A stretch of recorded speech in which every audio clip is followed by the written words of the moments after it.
we invite you to step into Oscar Wilde's hauntingly beautiful tale, reimagined as a calming sleep aid.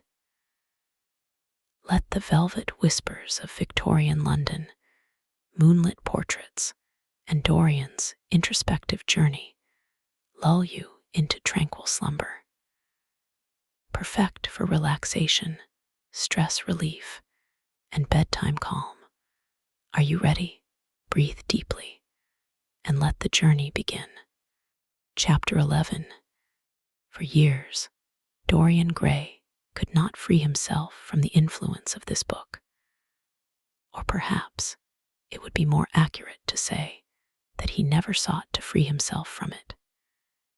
He procured from Paris no less than 9 large paper copies of the first edition and had them bound in different colors so that they might suit his various moods and the changing fancies of a nature over which he seemed, at times, to have almost entirely lost control. The hero, the wonderful young Parisian in whom the romantic and the scientific temperaments were so strangely blended, became to him a kind of prefiguring type of himself. And indeed, the whole book seemed to him to contain the story of his own life, written before he had lived it. In one point, he was more fortunate than the novel's fantastic hero. He never indeed, had any cause to know that somewhat grotesque dread of mirrors, and polished metal surfaces, and still water, which came upon the young Parisian so early in his life, and was occasioned by the sudden decay of a beau that had once, apparently, been so remarkable. It was with an almost cruel joy, and perhaps in nearly every joy, as certainly in every pleasure, cruelty has its place, that he used to read the latter part of the book, with its really tragic, if somewhat overemphasized, account of the sorrow and despair of one who had himself lost what in others, and the world, he had most dearly valued, for the wonderful beauty that had so fascinated Basil Hallward and many others besides him, seemed never to leave him. Even those who had heard the most evil things against him, and from time to time, strange rumors about his mode of life crept through London and became the chatter of the clubs, could not believe anything to his dishonor when they saw him. He had always the look of one who had kept himself unspotted from the world.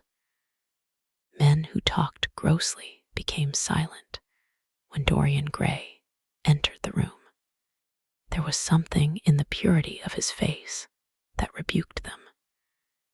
His mere presence seemed to recall to them the memory of the innocence that they had tarnished. They wondered how one so charming and graceful as he was could have escaped the stain of an age that was at once sordid and sensual.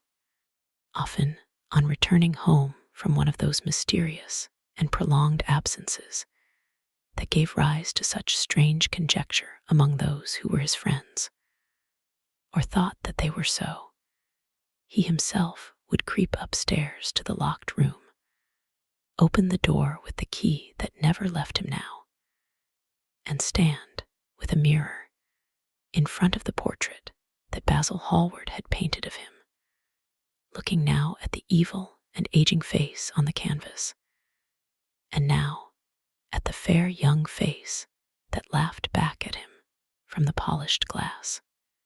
The very sharpness of the contrast used to quicken his sense of pleasure. He grew more and more enamored of his own beauty, more and more interested in the corruption of his own soul. He would examine with minute care, and sometimes with a monstrous and terrible delight, the hideous lines that seared the wrinkling forehead or crawled around the heavy sensual mouth, wondering sometimes which were the more horrible, the signs of sin or the signs of age. He would place his white hands beside the coarse, bloated hands of the picture and smile. He mocked the misshapen body and the failing limbs. There were moments, indeed, at night, when lying sleepless in his own delicately scented chamber, or in the sordid room of the little ill-famed tavern near the docks, which, under an assumed name and in disguise, it was his habit to frequent, he would think of the ruin he had brought upon his soul with a pity that was all the more poignant because it was purely selfish.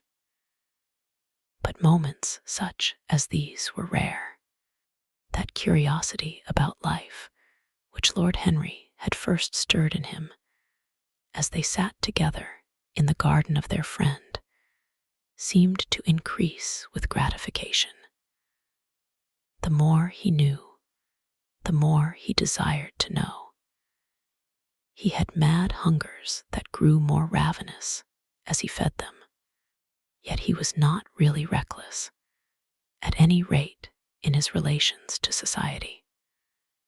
Once or twice every month during the winter, and on each Wednesday evening while the season lasted, he would throw open to the world his beautiful house and have the most celebrated musicians of the day to charm his guests with the wonders of their art. His little dinners, in the settling of which Lord Henry always assisted him, were noted as much for the careful selection and placing of those invited as for the exquisite taste shown in the decoration of the table, with its subtle symphonic arrangements of exotic flowers and embroidered cloths and antique plate of gold and silver. Indeed, there were many, especially among the very young men, who saw, or fancied that they saw, in Dorian Gray the true realization of a type of which they had often dreamed in Eton or Oxford days. A type that was to combine something of the real culture of the scholar with all the grace and distinction and perfect manner of a citizen of the world. To them, he seemed to be of the company of those whom Dante describes as having sought to make themselves perfect by the worship of beauty.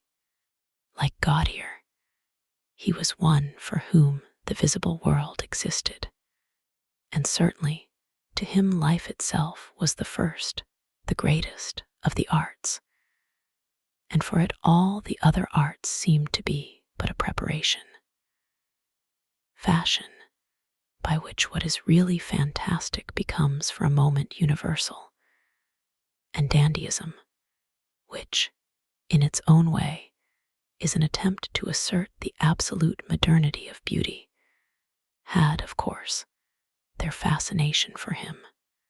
His mode of dressing, and the particular styles that from time to time he affected, had their marked influence on the young exquisites of the Mayfair balls and Pall Mall club windows, who copied him in everything that he did, and tried to reproduce the accidental charm of his graceful, though to him only half-serious, fopperies.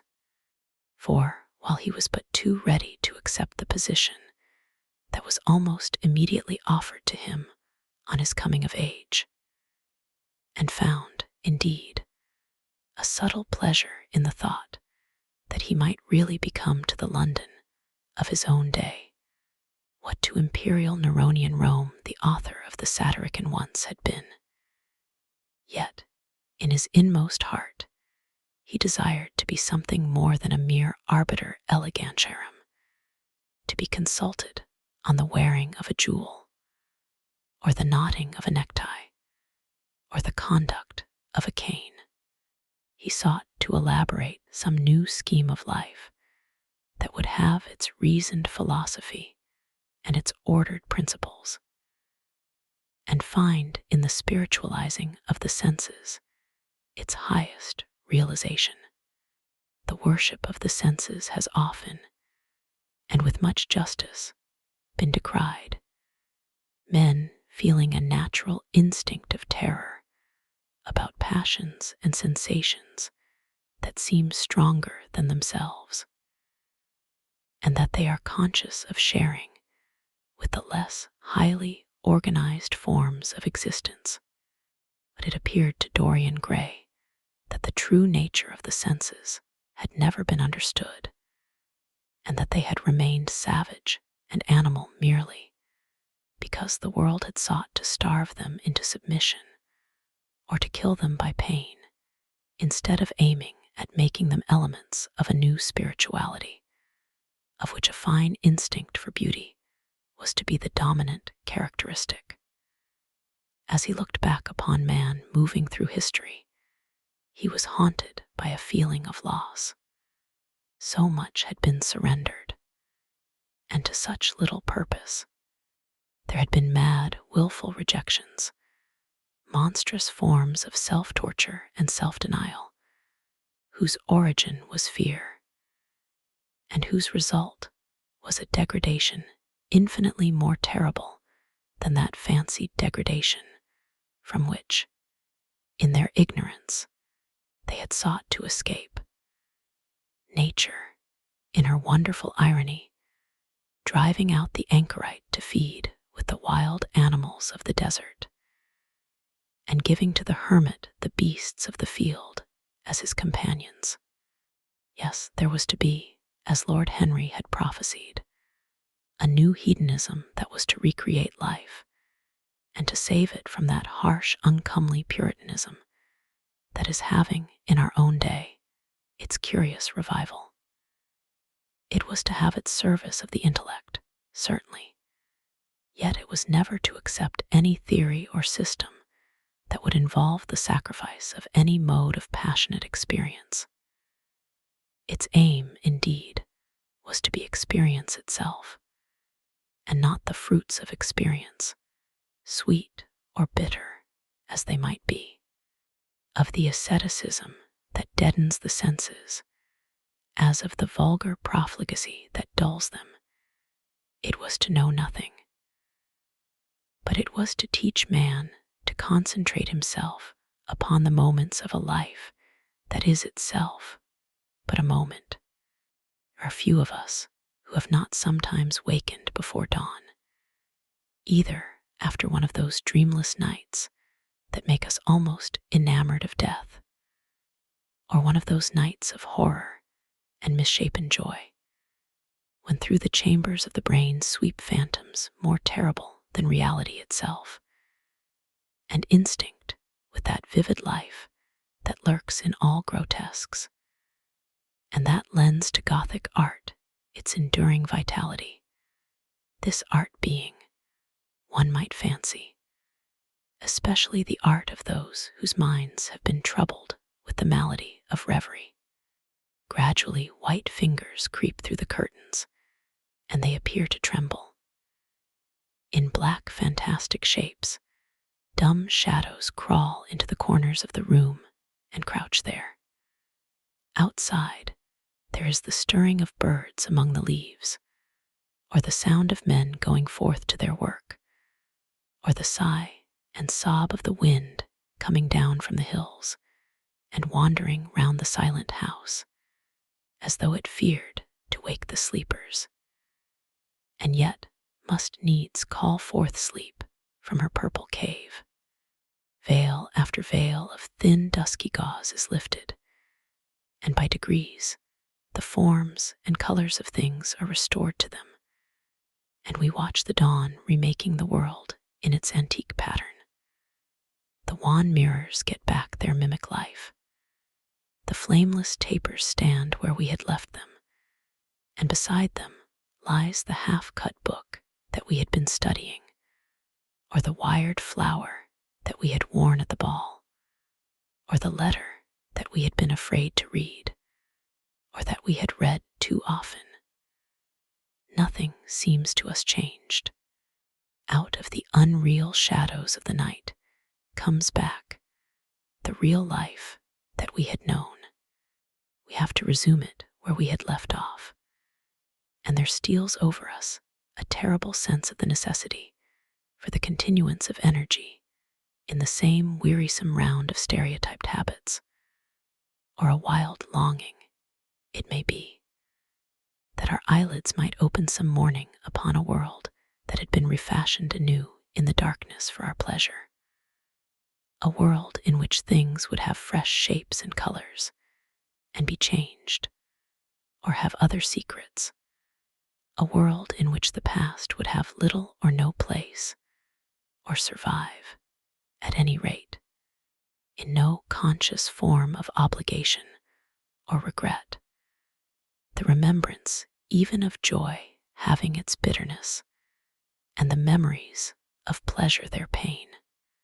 It was the creation of such worlds as these that seemed to Dorian Gray to be the true object, or amongst the true objects, of life, and in his search for sensations that would be at once new and delightful, and possess that element of strangeness that is so essential to romance, he would often adopt certain modes of thought that he knew to be really alien to his nature, abandon himself to their subtle influences, and then, having, as it were, caught their color and satisfied his intellectual curiosity, leave them with that curious indifference that is not incompatible with a real ardor of temperament, and that, indeed, according to certain modern psychologists, is often a condition of it. It was rumored of him once that he was about to join the Roman Catholic communion, and certainly the Roman ritual had always a great attraction for him.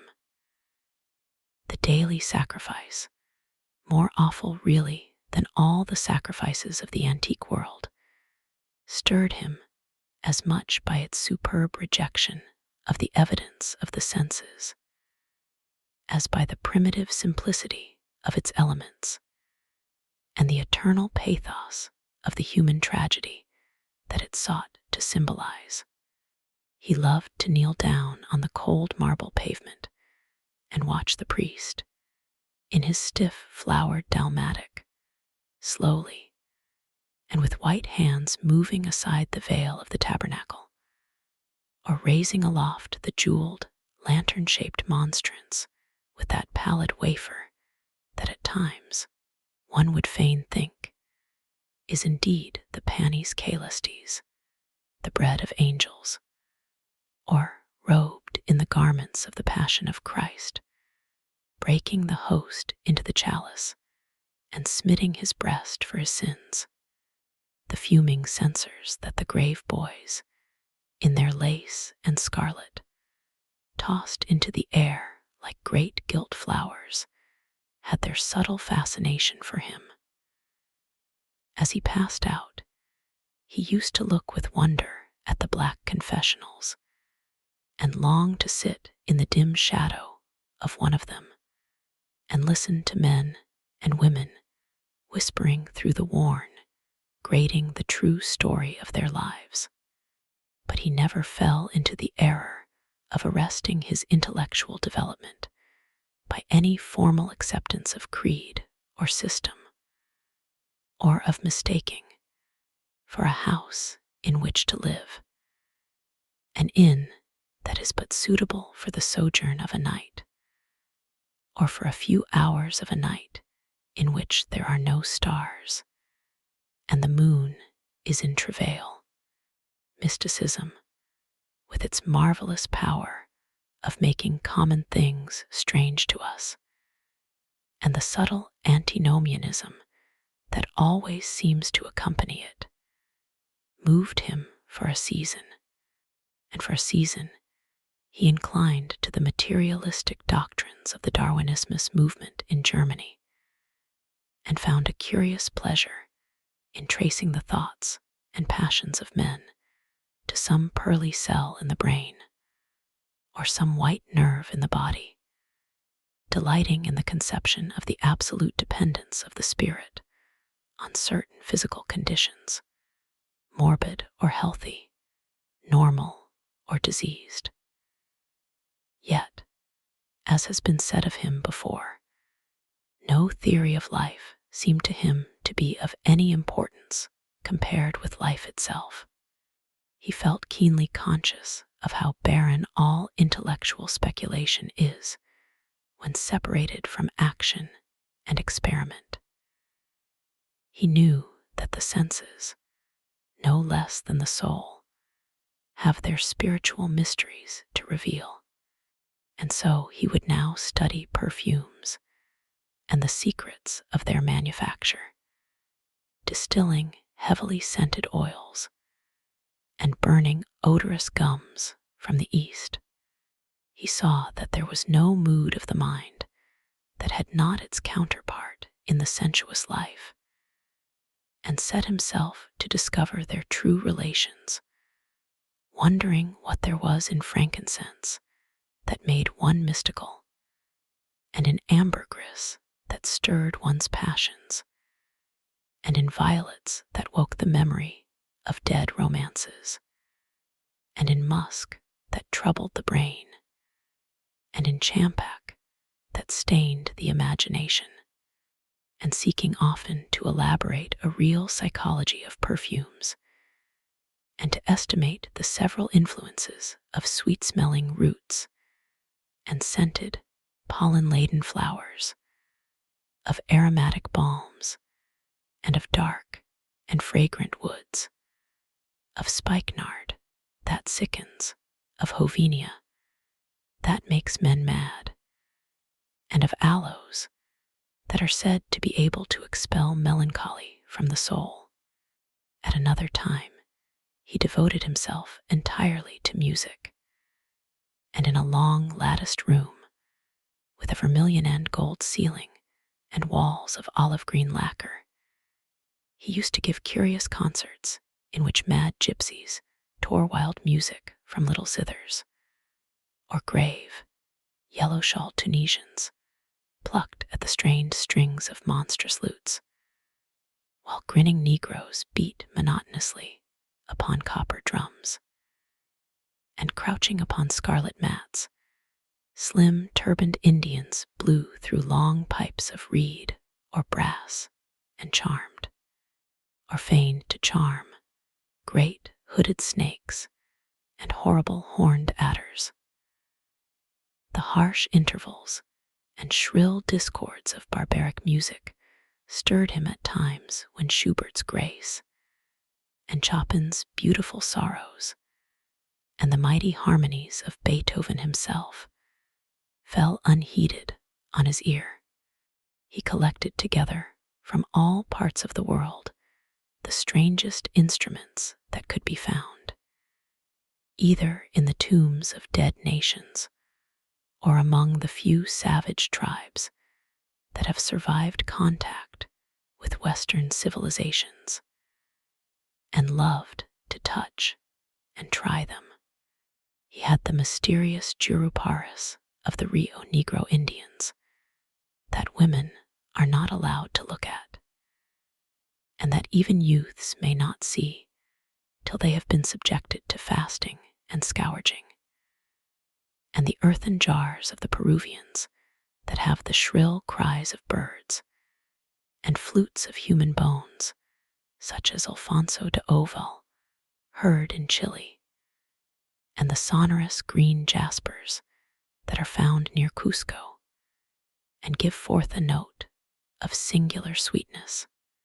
He had painted gourds filled with pebbles that rattled when they were shaken, the long clarin of the Mexicans, into which the performer does not blow, but through which he inhales the air, the harsh tior of the Amazon tribes, that is sounded by the sentinels who sit all day long in high trees, and can be heard, it is said, at a distance of 3 leagues, the teponazli, that has 2 vibrating tongues of wood, and is beaten with sticks that are smeared with an elastic gum obtained from the milky juice of plants, the yotl bells of the Aztecs that are hung in clusters like grapes, and a huge cylindrical drum covered with the skins of great serpents, like the one that Bernal Diaz saw when he went with Cortez into the Mexican temple,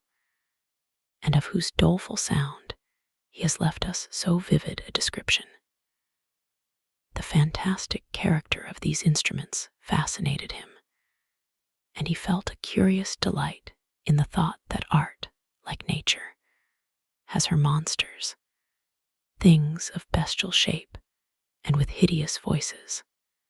Yet after some time he wearied of them, and would sit in his box at the opera, either alone or with Lord Henry, listening in rapt pleasure to Tannhauser, and seeing in the prelude to that great work of art a presentation of the tragedy of his own soul.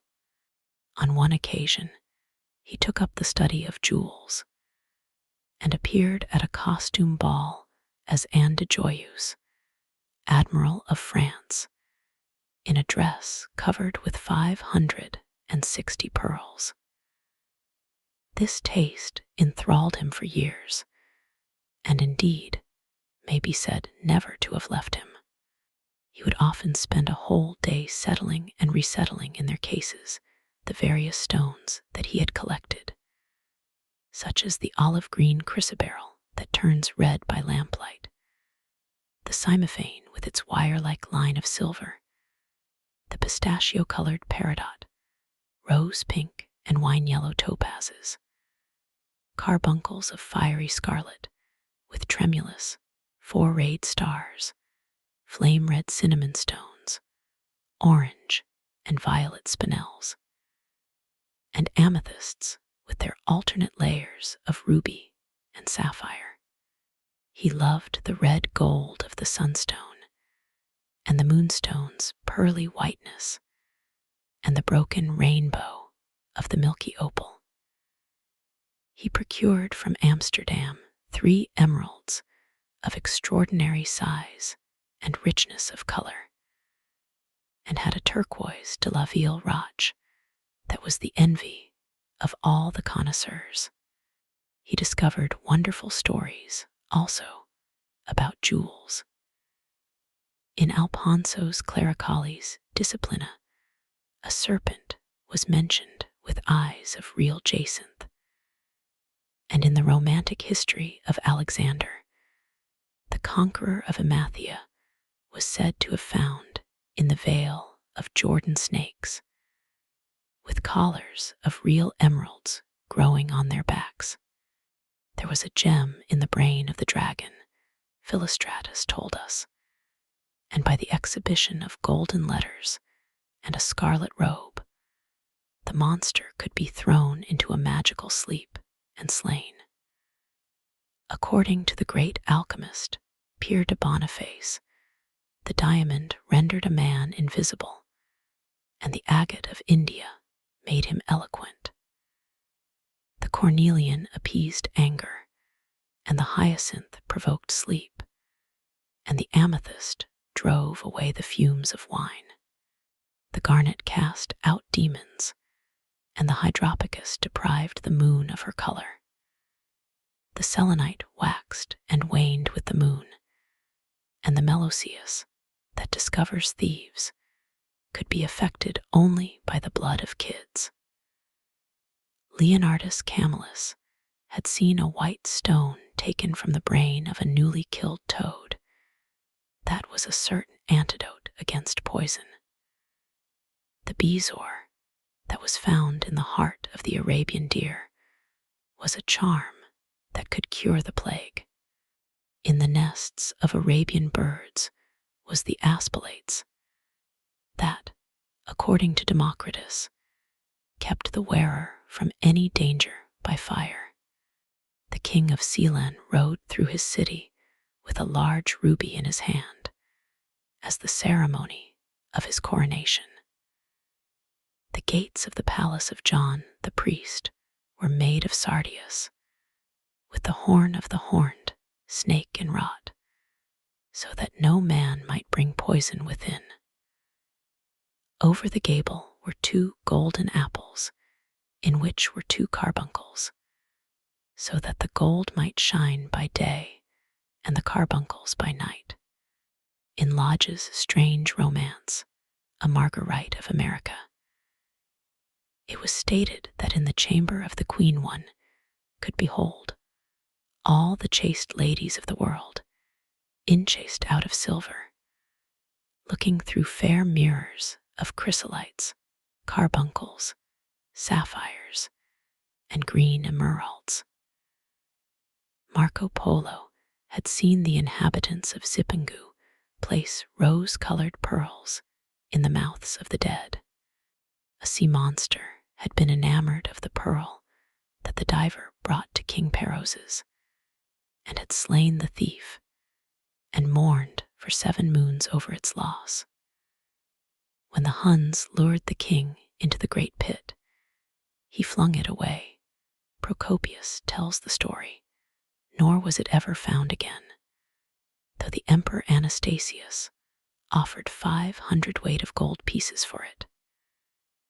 The king of Malabar had shown to a certain Venetian a rosary of 304 pearls, one for every god that he worshipped. When the Duc de Valentinois, son of Alexander VI, visited Louis XII of France, his horse was loaded with gold leaves, according to Brantome, and his cap had double rows of rubies that threw out a great light. Charles of England had ridden in stirrups hung with 421 diamonds. Richard II had a coat, valued at 30,000 marks, which was covered with balas rubies. Hall described Henry VIII on his way to the Tower previous to his coronation as wearing a jacket of raised gold, the placard embroidered with diamonds and other rich stones, and a great bauderike about his neck of large balasses. The favorites of James the First wore earrings of emeralds set in gold filigrane. Edward II gave to Piers Gaveston a suit of red gold armor studded with jacinths, a collar of gold roses set with turquoise stones, and a skullcap parsemé with pearls. Henry II wore jeweled gloves reaching to the elbow, and had a hawk glove sewn with 12 rubies and 52 great orients. The ducal hat of Charles the Rash, the last Duke of Burgundy of his race, was hung with pear-shaped pearls and studded with sapphires. How exquisite life had once been! How gorgeous in its pomp and decoration! Even to read of the luxury of the dead was wonderful. Then he turned his attention to embroideries and to the tapestries that performed the office of frescoes in the chill rooms of the northern nations of Europe. As he investigated the subject, and he always had an extraordinary faculty of becoming absolutely absorbed for the moment in whatever he took up, he was almost saddened by the reflection of the ruin that time brought on beautiful and wonderful things. He, at any rate, had escaped that. Summer followed summer, and the yellow jonquils bloomed and died many times, and nights of horror repeated the story of their shame, but he was unchanged. No winter marred his face or stained his flower-like bloom. How different it was with material things. Where had they passed to? Where was the great crocus-colored robe on which the gods fought against the giants that had been worked by brown girls for the pleasure of Athena? Where the huge velarium that Nero had stretched across the Colosseum at Rome? That Titan sail of purple on which was represented the starry sky, and Apollo driving a chariot drawn by white, gill-trained steeds. He longed to see the curious table napkins wrought for the priest of the sun, on which were displayed all the dainties and viands that could be wanted for a feast. The mortuary cloth of King Chilperic, with its 300 golden bees, the fantastic robes that excited the indignation of the Bishop of Pontus, and were figured with lions, panthers, bears, dogs, forests, rocks, hunters, all, in fact, that a painter can copy from nature, and the coat that Charles of Orleans once wore, on the sleeves of which were embroidered the verses of a song beginning Madame, G sways tout joyeux, the musical accompaniment of the words being wrought in gold thread, and each note, of square shape in those days, formed with 4 pearls. He read of the room that was prepared at the palace at Rheims for the use of Queen Joan of Burgundy, and was decorated with 1,321 parrots, made in broidery, and blazoned with the king's arms, and 561 butterflies, whose wings were similarly ornamented with the arms of the queen, the whole worked in gold. Catherine de Medicis had a morning bed made for her of black velvet, powdered with crescents and suns. Its curtains were of damask, with leafy wreaths and garlands, figured upon a gold and silver ground, and fringed along the edges with broideries of pearls. And it stood in a room hung with rows of the queen's devices in cut black velvet upon cloth of silver. Louis XIV had gold embroidered caryatides 15 feet high in his apartment.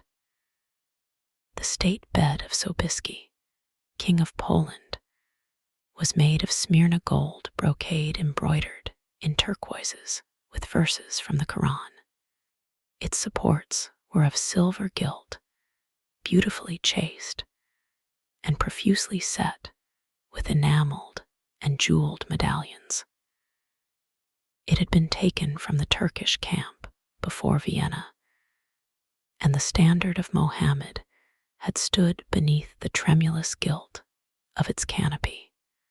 And so, for a whole year, he sought to accumulate the most exquisite specimens that he could find of textile and embroidered work, getting the dainty Delhi muslins, finely wrought with gold thread palmates, and stitched over with iridescent beetles' wings, the Dhaka gauzes, that from their transparency are known in the East as woven air, and running water, and evening dew, strange figured cloths from Java, elaborate yellow Chinese hangings, books bound in tawny satins or fair blue silks, and wrought with fleur-de-lis, birds, and images, veils of lasses worked in Hungary point, Sicilian brocades, and stiff Spanish velvets, Georgian work with its gilt coins,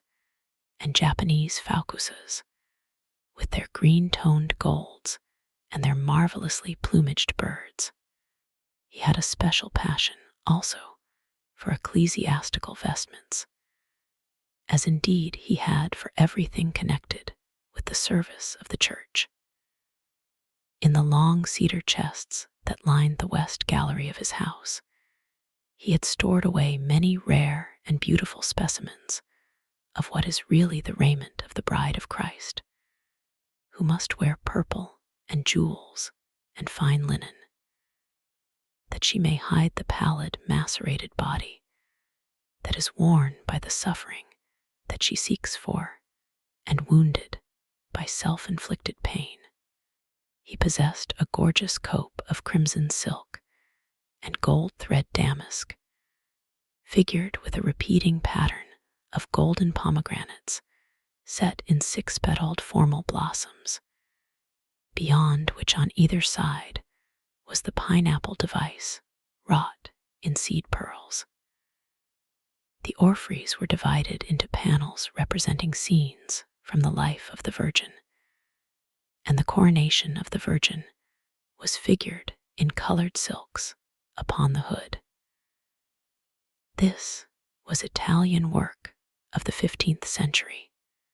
Another cope was of green velvet, embroidered with heart-shaped groups of acanthus leaves, from which spread long-stemmed white blossoms, the details of which were picked out with silver thread and colored crystals. The Morse bore a seraph's head in gold thread raised work. The orphreys were woven in a diaper of red and gold silk, and were starred with medallions of many saints and martyrs, among whom was St. Sebastian.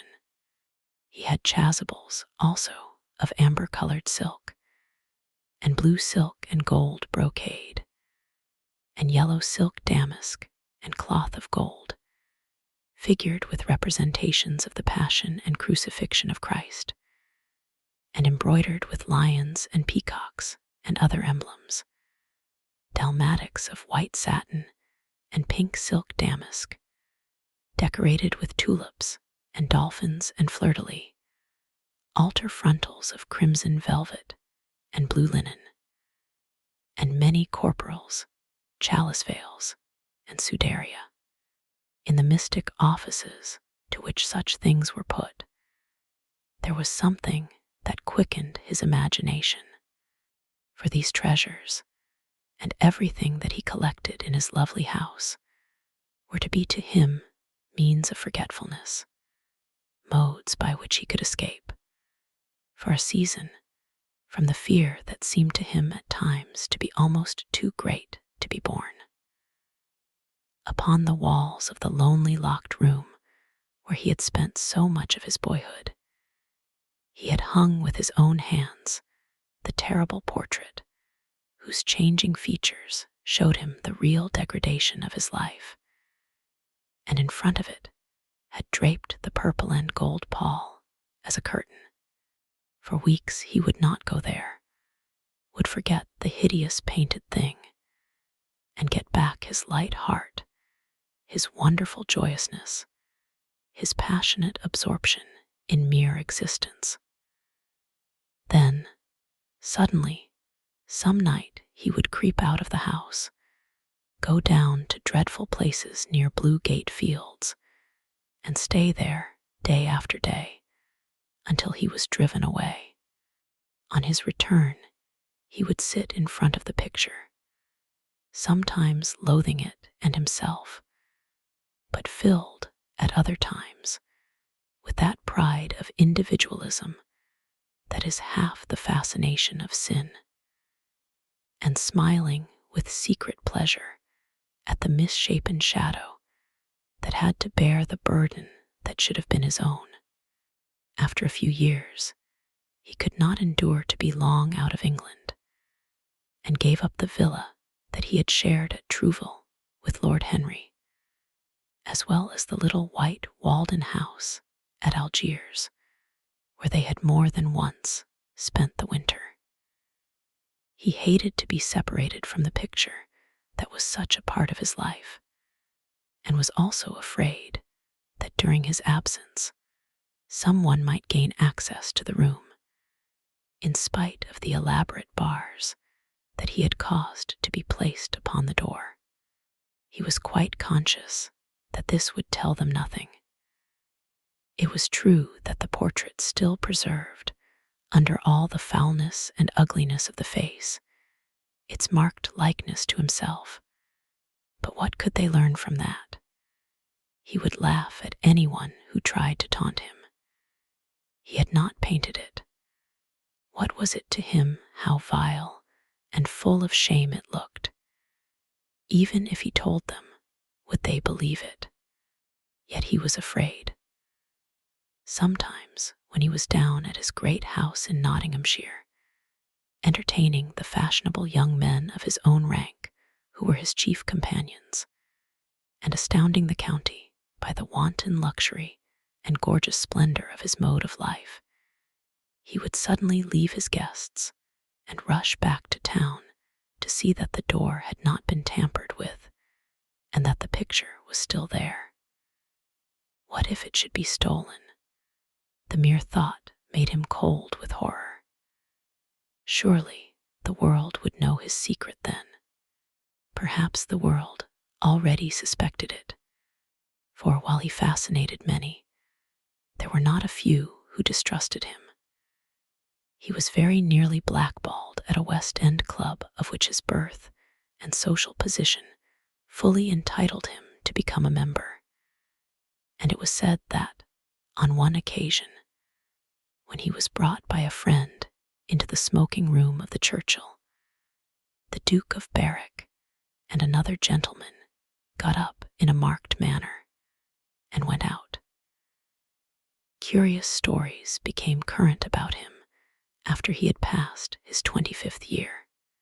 It was rumored that he had been seen brawling with foreign sailors in a low den in the distant parts of Whitecapel, and that he consorted with thieves and coiners and knew the mysteries of their trade. His extraordinary absences became notorious, and when he used to reappear again in society, men would whisper to each other in corners, or pass him with a sneer, or look at him with cold, searching eyes, as though they were determined to discover his secret.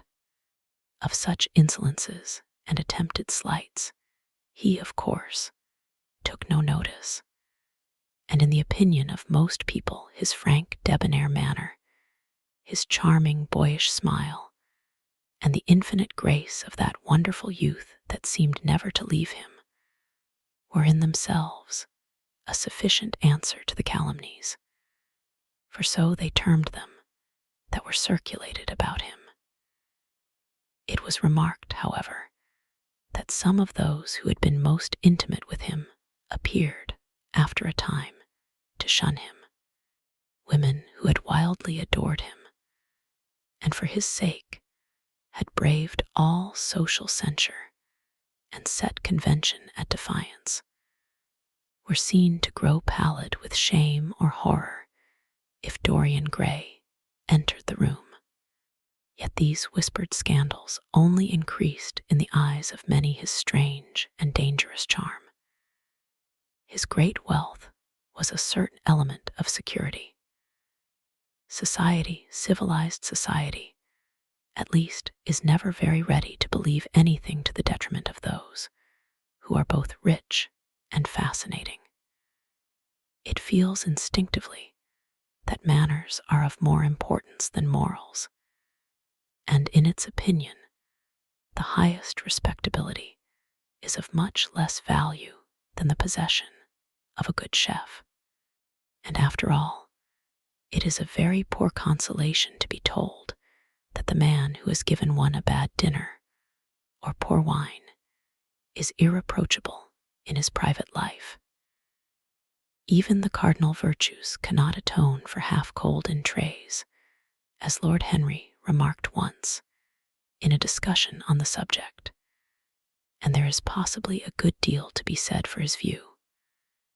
For the canons of good society are, or should be, the same as the canons of art.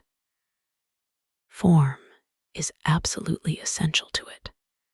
It should have the dignity of a ceremony, as well as its unreality, and should combine the insincere character of a romantic play with the wit and beauty that make such plays delightful to us.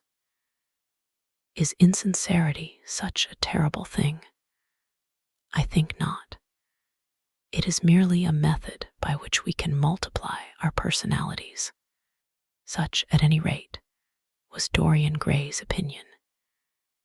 He used to wonder at the shallow psychology of those who conceive the ego in man as a thing simple, permanent, reliable, and of one essence.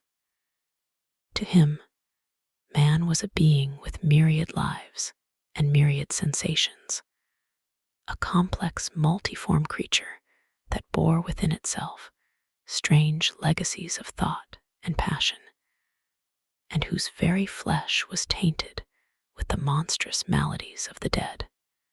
He loved to stroll through the gaunt, cold picture gallery of his country house and look at the various portraits of those whose blood flowed in his veins.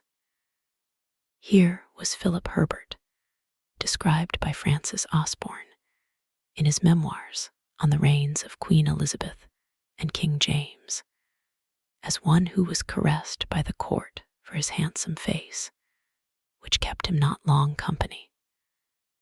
Was it young Herbert's life that he sometimes led? Had some strange, poisonous germ crept from body to body till it had reached his own? Was it some dim sense of that ruined grace that had made him so suddenly, and almost without cause, give utterance, in Basil Hallward's studio, to the mad prayer that had so changed his life?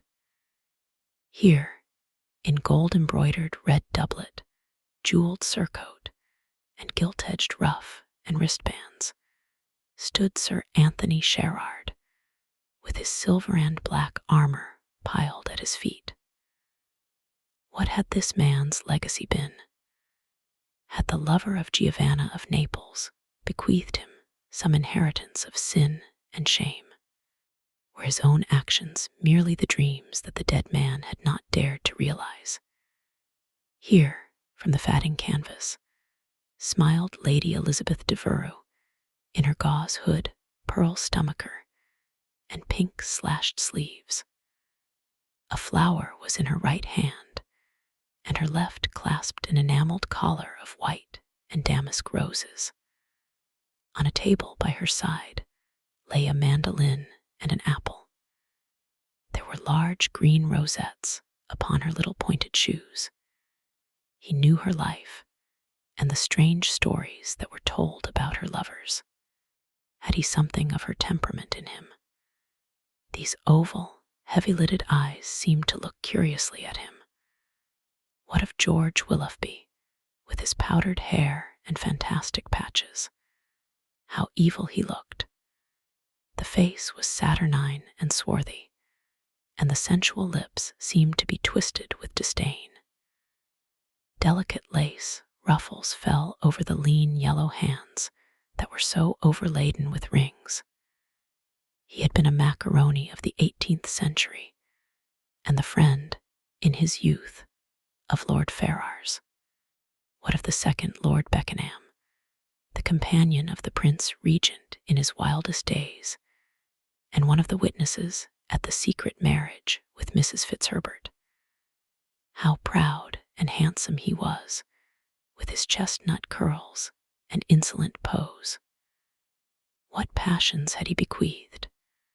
The world had looked upon him as infamous. He had led the orgies at Carlton House. The star of the Garter glittered upon his breast. Beside him hung the portrait of his wife, a pallid, thin-lipped woman in black. Her blood also stirred within him.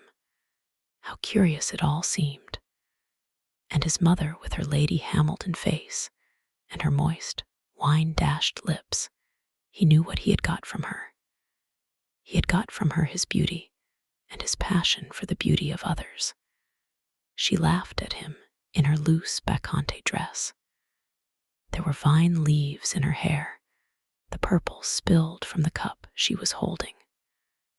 The carnations of the painting had withered, but the eyes were still wonderful in their depth and brilliancy of color.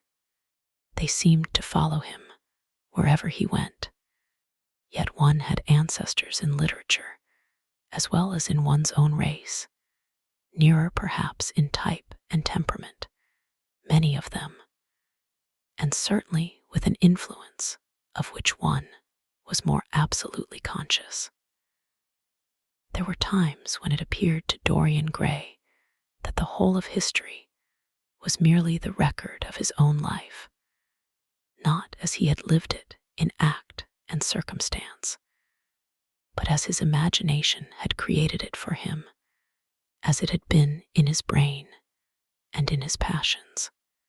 He felt that he had known them all, those strange, terrible figures that had passed across the stage of the world and made sin so marvelous and evil so full of subtlety. It seemed to him that in some mysterious way their lives had been his own. The hero of the wonderful novel that had so influenced his life had himself known this curious fancy. In the 7th chapter he tells how, crowned with laurel, lest lightning might strike him, he had sat, as Tiberius, in a garden at Capri, reading the shameful books of Elephantes, while dwarfs and peacocks strutted round him, and the flute player mocked the swinger of the censer. And as Caligula had caroused with the green-shirted jockeys in their stables, and supped in an ivory manger with a jewel-frontleted horse, and as Domitian had wandered through a corridor lined with marble mirrors, looking round with haggard eyes for the reflection of the dagger that was to end his days, and sick with that ennui, that terrible tedium vitae that comes on those to whom life denies nothing, and had peered through a clear emerald at the red shambles of the circus, and then, in a litter of pearl and purple drawn by silver-shod mules, been carried through the street of pomegranates to a house of gold, and heard men cry on Nero Caesar as he passed by, and as Elagabalus had painted his face with colors, and plied the distaff among the women, and brought the moon from Carthage, and given her in mystic marriage to the sun. Over and over again, Dorian used to read this fantastic chapter, and the 2 chapters immediately following, in which, as in some curious tapestries or cunningly wrought enamels, were pictured the awful and beautiful forms of those whom vice and blood and weariness had made monstrous or mad. Filippo, Duke of Milan, who slew his wife and painted her lips with a scarlet poison that her lover might suck death from the dead thing he fondled. Pietro Barbi, the Venetian, known as Paul II, who sought in his vanity to assume the title of Formosus, and whose tiara, valued at 200,000 florins, was bought at the price of a terrible sin. Gian Maria Visconti, who used hounds to chase living men, and whose murdered body was covered with roses by a harlot who had loved him. The Borgia, on his white horse, with fratricide riding beside him, and his mantle stained with the blood of Pirato. Pietro Riario, the young Cardinal Archbishop of Florence, child and minion of Sixtus IV, whose beauty was equaled only by his debauchery, and who received Leonora of Aragon in a pavilion of white and crimson silk, filled with nymphs and centaurs, and gilded a boy that he might serve at the feast as Ganymede or Hylas. Ezelin, whose melancholy could be cured only by the spectacle of death, and who had a passion for red blood, as other men have for red wine, the son of the fiend, as was reported, and one who had cheated his father at dice when gambling with him for his own soul.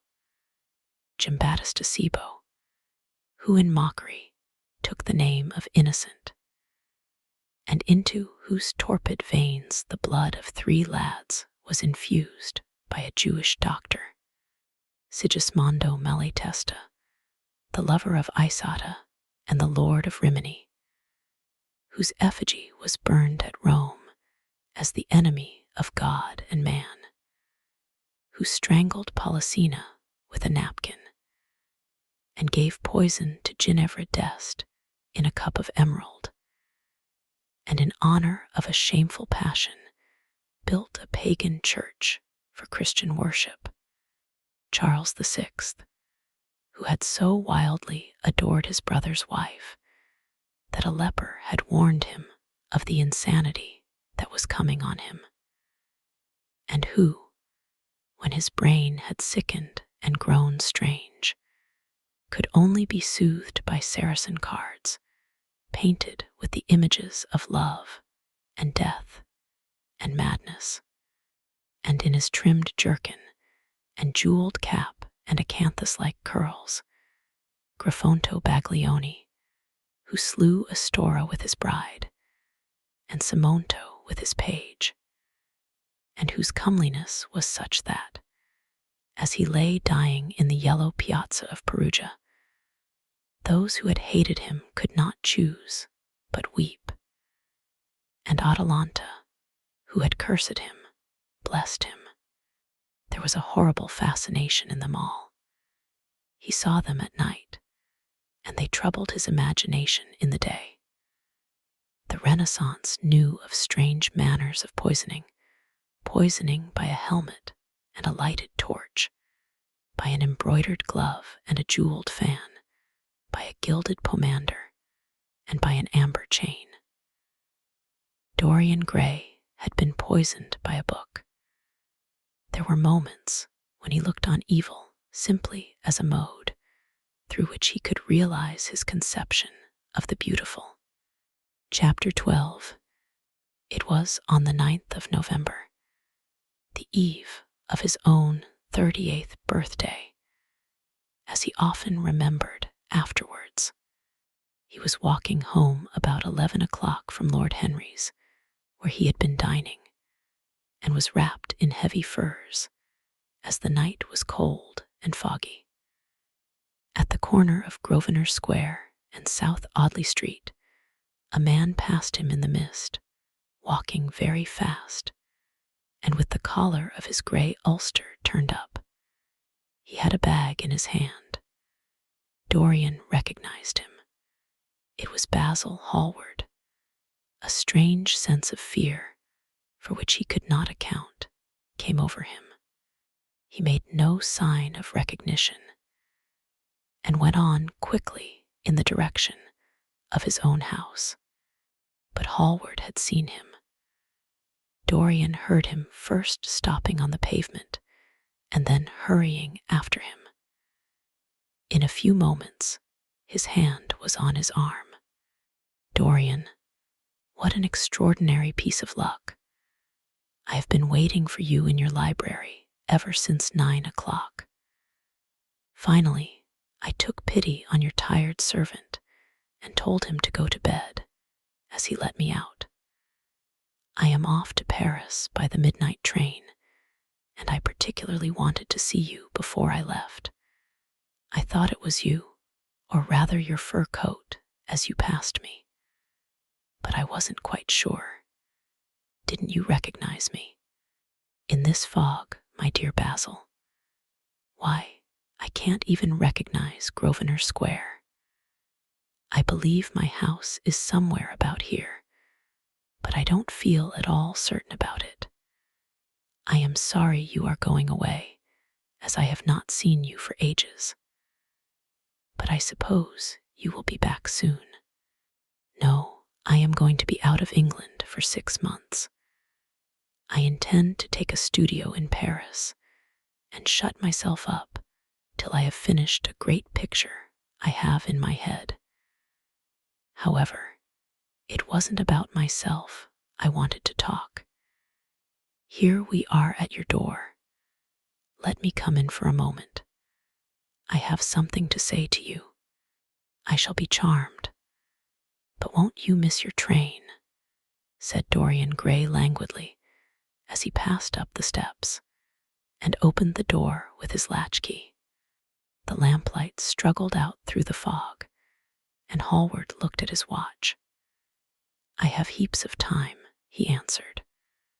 The train doesn't go till 12:15, and it is only just 11. In fact, I was on my way to the club to look for you when I met you. You see, I shan't have any delay about luggage, as I have sent on my heavy things. All I have with me is in this bag, and I can easily get to Victoria in 20 minutes. Dorian looked at him and smiled. What a way for a fashionable painter to travel. A Gladstone bag and an ulster. Come in, or the fog will get into the house.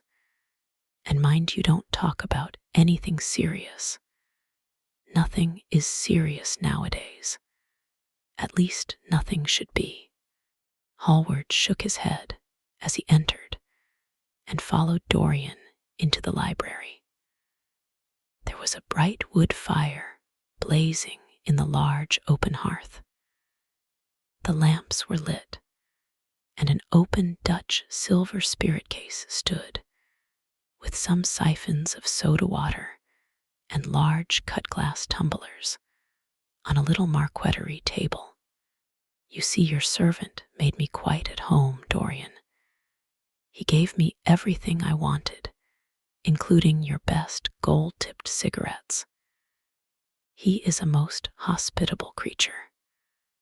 I like him much better than the Frenchman you used to have. What has become of the Frenchman, by the by? Dorian shrugged his shoulders. I believe he married Lady Radley's maid and has established her in Paris as an English dressmaker. Anglomany is very fashionable over there now, I hear. It seems silly of the French, doesn't it? But do you know, he was not at all a bad servant. I never liked him, but I had nothing to complain about. One often imagines things that are quite absurd. He was really very devoted to me and seemed quite sorry when he went away. Have another brandy and soda. Or would you like Hock-and-Seltzer? I always take Hock-and-Seltzer myself. There is sure to be some in the next room. Thanks, I won't have anything more, said the painter, taking his cap and coat off and throwing them on the bag that he had placed in the corner. And now, my dear fellow, I want to speak to you seriously. Don't frown like that. You make it so much more difficult for me. What is it all about? Cried Dorian in his petulant way, flinging himself down on the sofa. I hope it is not about myself. I am tired of myself tonight. I should like to be somebody else. It is about yourself, answered Hallward in his grave, deep voice, and I must say it to you. I shall only keep you half an hour. Dorian sighed and lit a cigarette. Half an hour, he murmured. It is not much to ask of you, Dorian, and it is entirely for your own sake that I am speaking. I think it right that you should know that the most dreadful things are being said against you in London. I don't wish to know anything about them. I love scandals about other people, but scandals about myself don't interest me. They have not got the charm of novelty. Must interest you, Dorian. Every gentleman is interested in his good name. You don't want people to talk of you as something vile and degraded. Of course, you have your position and your wealth and all that kind of thing. But position and wealth are not everything. Mind you, I don't believe these rumors at all. At least, I can't believe them when I see you. Sin is a thing that writes itself across a man's face. It cannot be concealed. People talk sometimes of secret vices. There are no such things. If a wretched man has a vice, it shows itself in the lines of his mouth, the droop of his eyelids, the molding of his hands even. Somebody, I won't mention his name, but you know him, came to me last year to have his portrait done. I had never seen him before, and had never heard anything about him at the time, though I have heard a good deal since. He offered an extravagant price. I refused him. There was something in the shape of his fingers that I hated. I know now that I was quite right in what I fancied about him. His life is dreadful. But you, Dorian, with your pure, bright, innocent face, and your marvelous, untroubled youth, I can't believe anything against you. And yet, I see you very seldom, and you never come down to the studio now. And when I am away from you, and I hear all these hideous things that people are whispering about you, I don't know what to say. Why is it, Dorian, that a man like the Duke of Berwick leaves the room of a club when you enter it? Why is it that so many gentlemen in London will neither go to your house or invite you to theirs? You used to be a friend of Lord Staveley. I met him at dinner last week. Your name happened to come up in conversation in connection with the miniatures you have lent to the exhibition at the Dudley. Staveley curled his lip and said that you might have the most artistic tastes, but that you were a man whom no pure-minded girl should be allowed to know, and whom no chaste woman should sit in the same room with. I reminded him that I was a friend of yours, and asked him what he meant. He told me. He told me right out before everybody. It was horrible. Why is your friendship so fatal to young men? There was that wretched boy in the Guards who committed suicide. You were his great friend. There was Sir Henry Ashton, who had to leave England with a tarnished name. You and he were inseparable. What about Adrian Singleton and his dreadful end? What about Lord Kent's only son and his career? I met his father yesterday in St. James's Street. He seemed broken with shame and sorrow. What about the young Duke of Perth? What sort of life has he got now? What gentleman would associate with him? Stop, Basil. You are talking about things of which you know nothing, said Dorian Gray, biting his lip, and with a note of infinite contempt in his voice. You ask me why Berwick leaves a room when I enter it. It is because I know everything about his life, not because he knows anything about mine. With such blood as he has in his veins, how could his record be clean? You ask me about Henry Ashton and young Perth. Did I teach the one his vices and the other his debauchery? If Kent's silly son takes his wife from the streets, what is that to me? If Adrian Singleton writes his friend's name across a bill, am I his keeper? I know how people chatter in England. The middle classes air their moral prejudices over their gross dinner tables, and whisper about what they call the profligacies of their betters in order to try and pretend that they are in smart society and on intimate terms with the people they slander. In this country, it is enough for a man to have distinction and brains for every common tongue to wag against him. And what sort of lives do these people, who pose as being moral, lead themselves? My dear fellow, you forget that we are in the native land of the hypocrite. Dorian, cried Hallward, that is not the question. England is bad enough, I know, and English society is all wrong. That is the reason why I want you to be fine.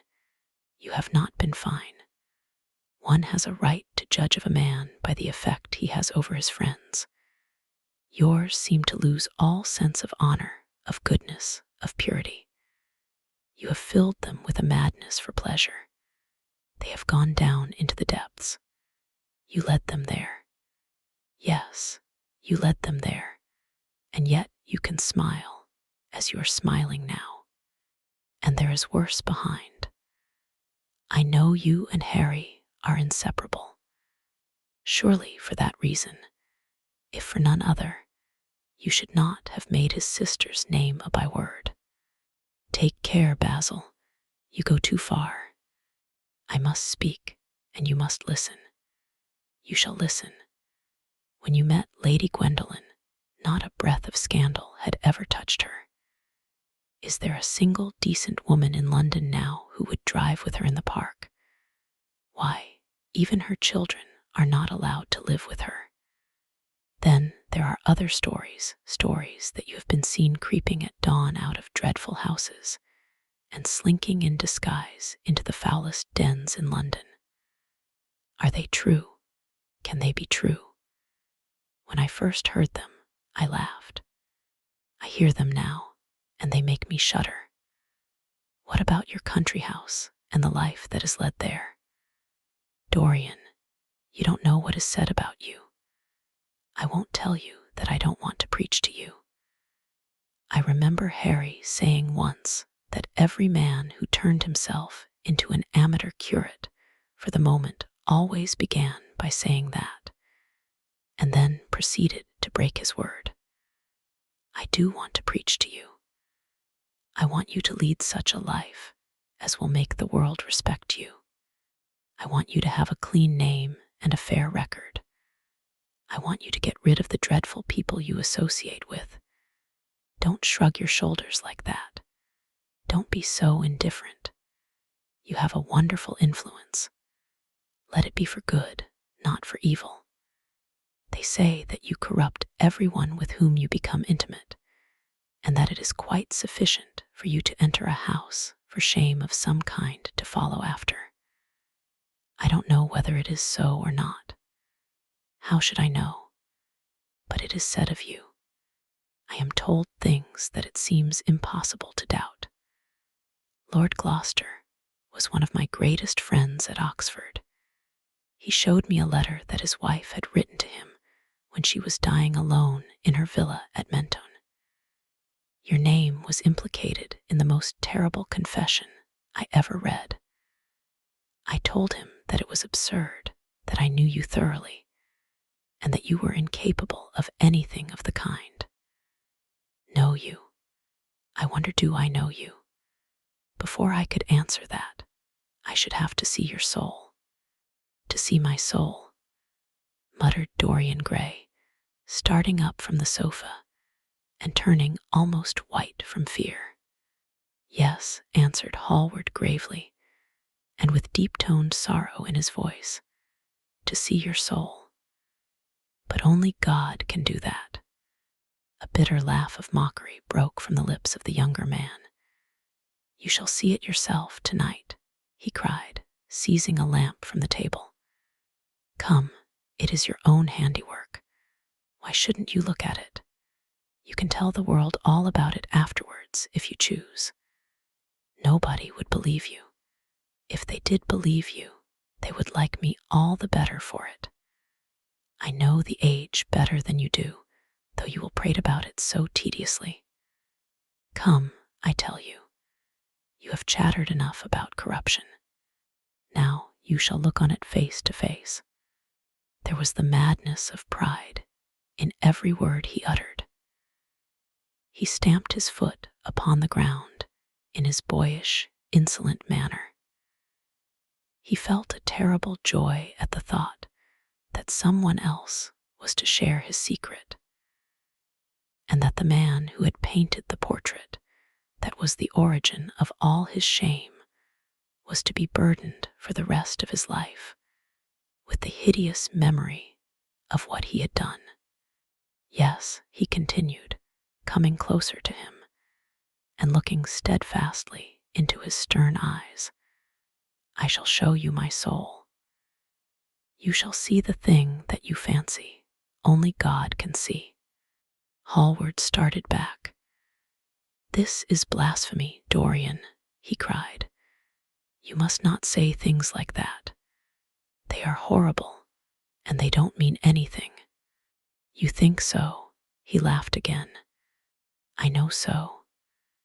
As for what I said to you tonight, I said it for your good. You know I have been always a staunch friend to you.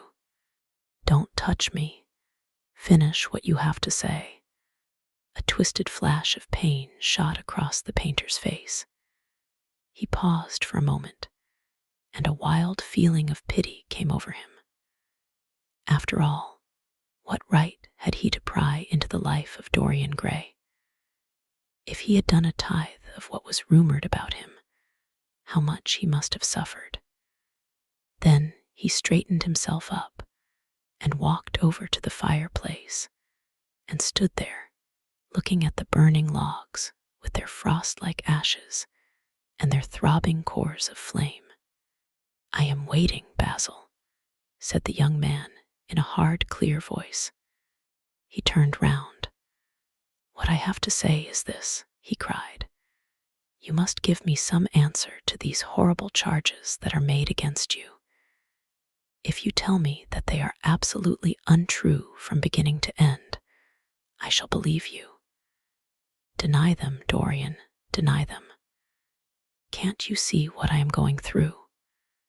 My God, don't tell me that you are bad and corrupt and shameful.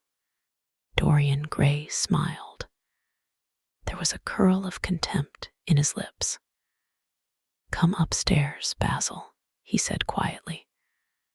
I keep a diary of my life from day to day, and it never leaves the room in which it is written. I shall show it to you if you come with me. I shall come with you, Dorian, if you wish it. I see I have missed my train. That makes no matter. I can go tomorrow. But don't ask me to read anything tonight. All I want is a plain answer to my question. That shall be given to you upstairs. I could not give it here. You will not have to read long. Chapter 13. He passed out of the room and began the ascent, Basil Hallward following close behind.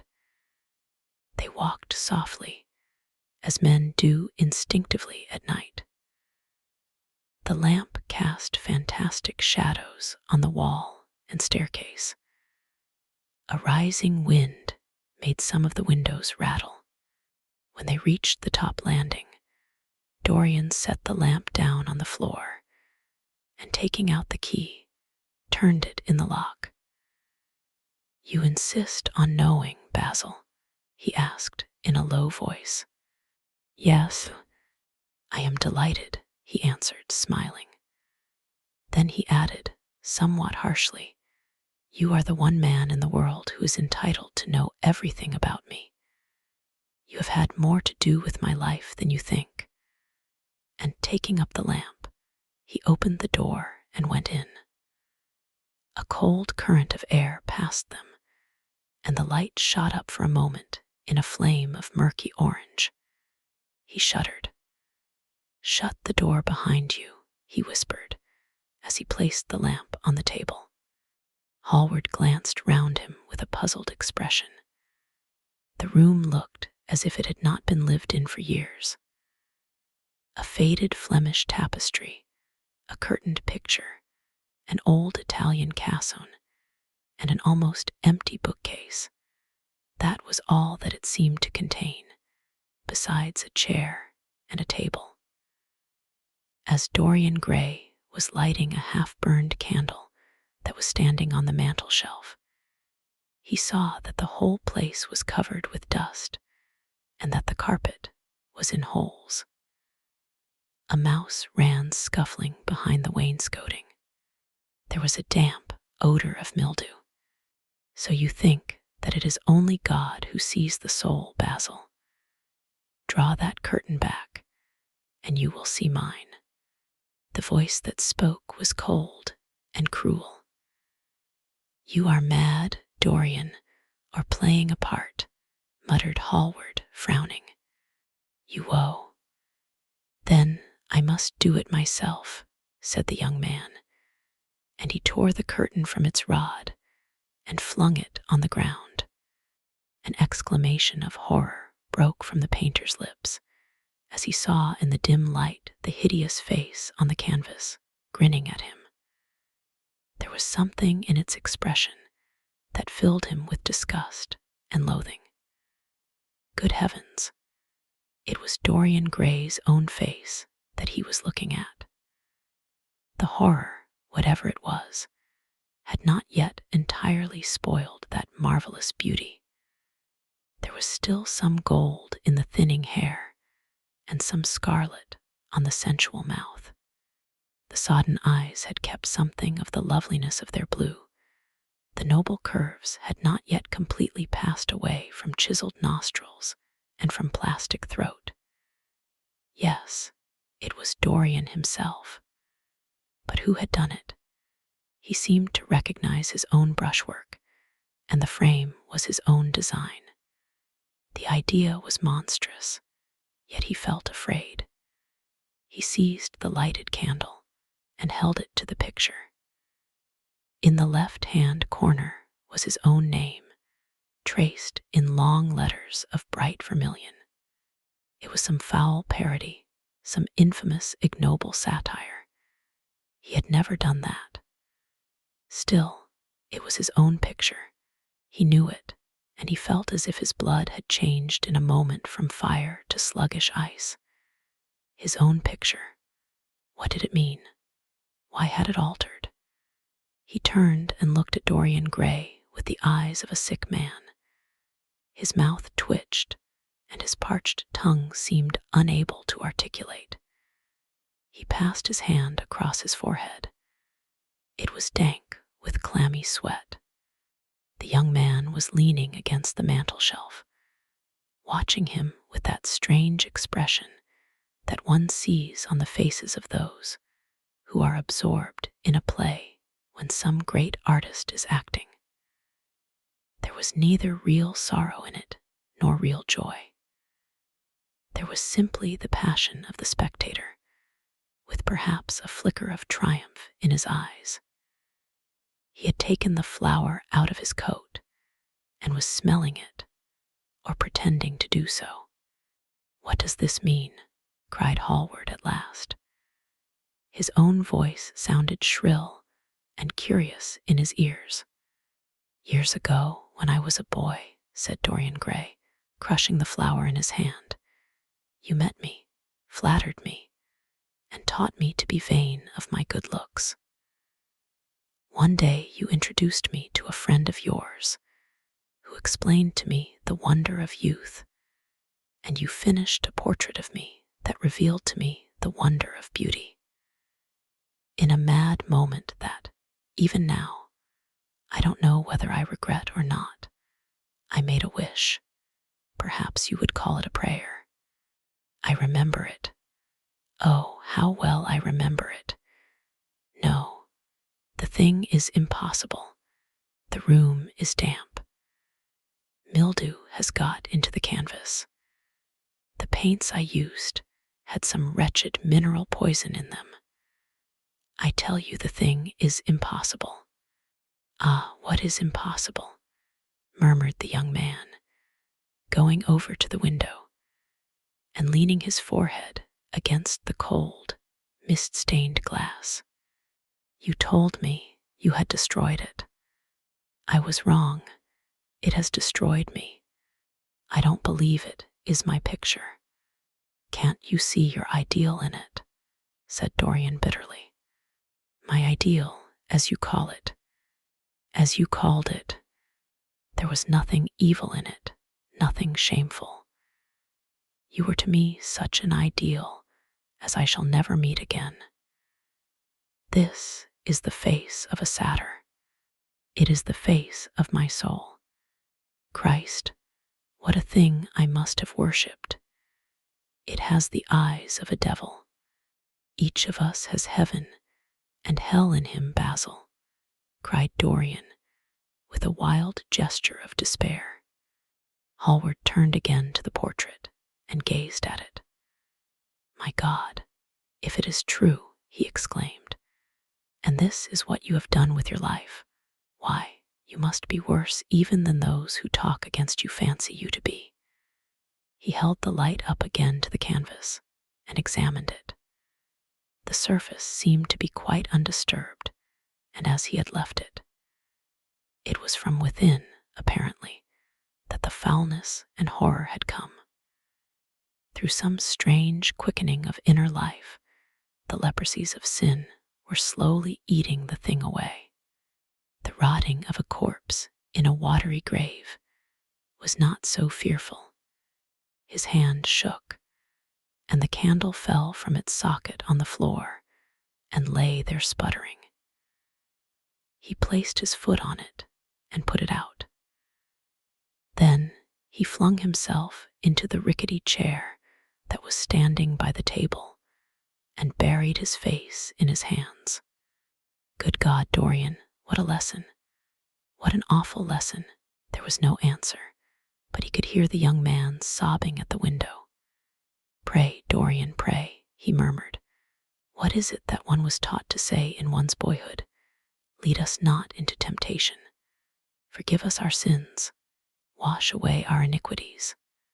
Let us say that together. The prayer of your pride has been answered. The prayer of your repentance will be answered also. I worshipped you too much. I am punished for it. You worshipped yourself too much. We are both punished. Dorian Gray turned slowly around and looked at him with tear-dimmed eyes. It is too late, Basil, he faltered. It is never too late, Dorian. Let us kneel down and try if we cannot remember a prayer. Isn't there a verse somewhere? Though your sins be as scarlet, yet I will make them as white as snow. Those words mean nothing to me now. Hush, don't say that. You have done enough evil in your life. My God, don't you see that accursed thing leering at us? Dorian Gray glanced at the picture, and suddenly an uncontrollable feeling of hatred for Basil Hallward came over him, as though it had been suggested to him by the image on the canvas, whispered into his ear by those grinning lips. The mad passions of a hunted animal stirred within him, and he loathed the man who was seated at the table more than in his whole life he had ever loathed anything. He glanced wildly around. Something glimmered on the top of the painted chest that faced him. His eye fell on it. He knew what it was. It was a knife that he had brought up some days before to cut a piece of cord and had forgotten to take away with him. He moved slowly towards it, passing Hallward as he did so. As soon as he got behind him, he seized it and turned round. Hallward stirred in his chair as if he was going to rise. He rushed at him and dug the knife into the great vein that is behind the ear, crushing the man's head down on the table and stabbing again and again. There was a stifled groan and the horrible sound of someone choking with blood. 3 times the outstretched arms shot up convulsively, waving grotesque, stiff-fingered hands in the air. He stabbed him twice more, but the man did not move. Something began to trickle on the floor. He waited for a moment, still pressing the head down. Then he threw the knife on the table and listened. He could hear nothing but the drip, drip on the threadbare carpet. He opened the door and went out on the landing. The house was absolutely quiet. No one was about. For a few seconds, he stood bending over the balustrade and peering down into the black, seething well of darkness.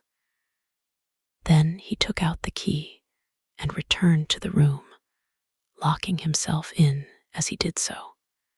The thing was still seated in the chair, straining over the table with bowed head and humped back and long, fantastic arms. Had it not been for the red, jagged tear in the neck and the clotted black pool that was slowly widening on the table, one would have said that the man was simply asleep. How quickly it had all been done. He felt strangely calm, and walking over to the window, opened it and stepped out on the balcony.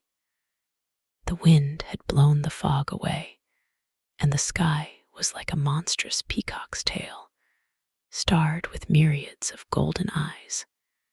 He looked down and saw the policeman going his rounds and flashing the long beam of his lantern on the doors of the silent houses.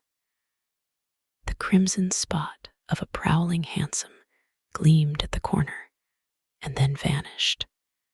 A woman in a fluttering shawl was creeping slowly by the railings, staggering as she went.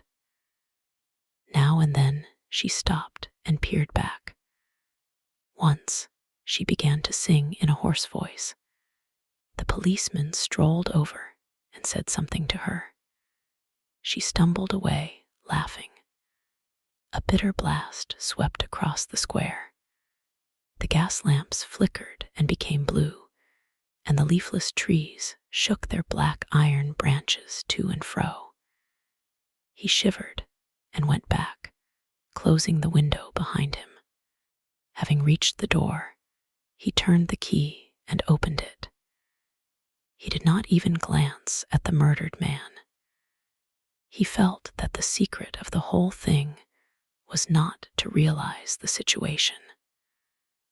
The friend who had painted the fatal portrait, to which all his misery had been due, had gone out of his life. That was enough. Then he remembered the lamp. It was a rather curious one of Moorish workmanship, made of dull silver inlaid with arabesques of burnished steel, and studded with coarse turquoises. Perhaps it might be missed by his servant, and questions would be asked. He hesitated for a moment, then he turned back and took it from the table. He could not help seeing the dead thing. How still it was. How horribly white the long hands looked. It was like a dreadful wax image. Having locked the door behind him, he crept quietly downstairs. The woodwork creaked and seemed to cry out as if in pain. He stopped several times and waited. No, everything was still. It was merely the sound of his own footsteps.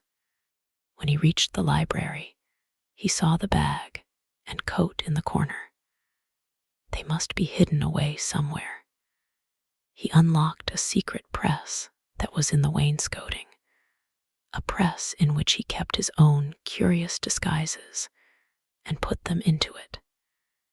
He could easily burn them afterwards. Then he pulled out his watch. It was 20 minutes to 2. He sat down and began to think. Every year, every month, almost men were strangled in England for what he had done. There had been a madness of murder in the air. Some red star had come too close to the earth, and yet, what evidence was there against him? Basil Hallward had left the house at 11. No one had seen him come in again. Most of the servants were at Selby Royal.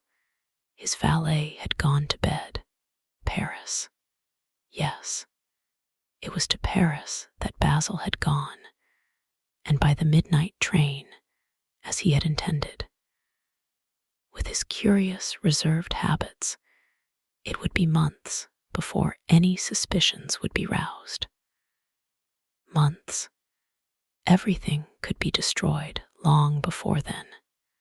A sudden thought struck him. He put on his fur coat and hat and went out into the hall. There he paused, hearing the slow, heavy tread of the policeman on the pavement outside, and seeing the flash of the bullseye reflected in the window. He waited and held his breath. After a few moments, he drew back the latch and slipped out, shutting the door very gently behind him. Then he began ringing the bell. In about 5 minutes, his valet appeared, half-dressed and looking very drowsy. "I am sorry to have had to wake you up, Francis," he said, stepping in, "but I had forgotten my latchkey." "What time is it?" 10 minutes past 2, sir," answered the man, looking at the clock and blinking. 10 minutes past 2. How horribly late. You must wake me at 9 tomorrow. I have some work to do. All right, sir. Did anyone call this evening? Mr. Hallward, sir. He stayed here till 11, and then he went away to catch his train. Oh, I am sorry I didn't see him. Did he leave any message? No, sir, except that he would write to you from Paris if he did not find you at the club. That will do, Francis. Don't forget to call me at 9 tomorrow. No, sir. The man shambled down the passage in his slippers. Dorian Gray threw his hat and coat upon the table and passed into the library. For a quarter of an hour, he walked up and down the room, biting his lip and thinking. Then he took down the blue book from one of the shelves and began to turn over the leaves. Alan Campbell, 152, Hertford Street, Mayfair. Yes, that was the man he wanted. Chapter 14. At 9 o'clock the next morning, his servant came in with a cup of chocolate on a tray and opened the shutters. Dorian was sleeping quite peacefully, lying on his right side, with one hand underneath his cheek. He looked like a boy who had been tired out with play or study. The man had to touch him twice on the shoulder before he woke, and as he opened his eyes, a faint smile passed across his lips, as though he had been lost in some delightful dream. Yet he had not dreamed at all. His night had been untroubled by any images of pleasure or of pain. But youth smiles without any reason. It is one of its chiefest charms. He turned round and, leaning upon his elbow, began to sip his chocolate. The mellow November sun came streaming into the room. The sky was bright, and there was a genial warmth in the air. It was almost like a morning in May. Gradually, the events of the preceding night crept with silent, blood-stained feet into his brain, and reconstructed themselves there with terrible distinctness. He winced at the memory of all that he had suffered, and for a moment, the same curious feeling of loathing for Basil Hallward that had made him kill him as he sat in the chair came back to him, and he grew cold with passion. The dead man was still sitting there, too, and in the sunlight now. How horrible that was! Such hideous things were for the darkness, not for the day. He felt that if he brooded on what he had gone through, he would sicken or grow mad. There were sins whose fascination was more in the memory than in the doing of them. Strange triumphs that gratified the pride more than the passions, and gave to the intellect a quickened sense of joy, greater than any joy they brought, or could ever bring to the senses. But this was not one of them. It was a thing to be driven out of the mind, to be drugged with poppies, to be strangled lest it might strangle one itself. When the half-hour struck, he passed his hand across his forehead, and then got up hastily and dressed himself with even more than his usual care, giving a good deal of attention to the choice of his necktie and scarf pin, and changing his rings more than once. He spent a long time also over breakfast, tasting the various dishes, talking to his valet about some new liveries that he was thinking of getting made for the servants at Selby, and going through his correspondence. At some of the letters, he smiled. 3 of them bored him. One he read several times over, and then tore up with a slight look of annoyance in his face. That awful thing, a woman's memory. As Lord Henry had once said, after he had drunk his cup of black coffee, he wiped his lips slowly with a napkin, motioned to his servant to wait, and going over to the table, sat down and wrote 2 letters. One he put in his pocket, the other he handed to the valet. Take this round to 152 Hertford Street, Francis, and if Mr. Campbell is out of town, get his address. As soon as he was alone, he lit a cigarette and began sketching upon a piece of paper, drawing first flowers and bits of architecture, and then human faces. Suddenly, he remarked that every face that he drew seemed to have a fantastic likeness to Basil Hallward. He frowned, and getting up, went over to the bookcase and took out a volume at hazard. He was determined that he would not think about what had happened until it became absolutely necessary that he should do so. When he had stretched himself on the sofa, he looked at the title page of the book. It was Gaudier, Imox et Camées, Charpentier's Japanese paper edition, with the Jacquemart etching. The binding was of citron green leather, with a design of gilt trellis work and dotted pomegranates. It had been given to him by Adrian Singleton. As he turned over the pages, his eye fell on the poem about the hand of Lacenaire, the cold yellow hand, du supplice encore mal levé, with its downy red hairs and its doigts de faune. He glanced at his own white taper fingers, shuddering slightly in spite of himself, and passed on, till he came to those lovely stanzas upon Venice. Sur une gamme chromatique, le sein de perles ruisselant, la Vénus de l'Adriatique, sort de l'eau son corps rose et blanc, les dômes sur l'azur des ondes, suivant la fraie au pur contour, s'enflent comme des gorges rondes, que soulève un soupir d'amour. L'esquif aborde et me dépose, jetant son amarre au pilier, devant une façade rose, sur le marbre d'un escalier. Exquisite they were. As one read them, one seemed to be floating down the green waterways of the pink and pearl city, seated in a black gondola with silver prow and trailing curtains. The mere lines looked to him like those straight lines of turquoise blue that follow one as one pushes out to the Lido.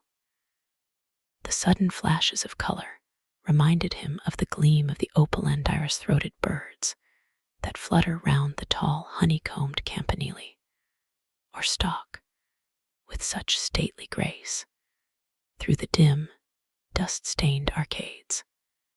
Leaning back with half-closed eyes, he kept saying over and over to himself, Devant une façade rose, sur le marbre d'un escalier. the whole of Venice was in those 2 lines, He remembered the autumn that he had passed there, and a wonderful love that had stirred him to mad, delightful follies. There was romance in every place, but Venice, like Oxford, had kept the background for romance, and to the true romantic, background was everything, or almost everything. Basil had been with him part of the time, and had gone wild over Tintoret. Poor Basil. What a horrible way for a man to die. He sighed and took up the volume again and tried to forget.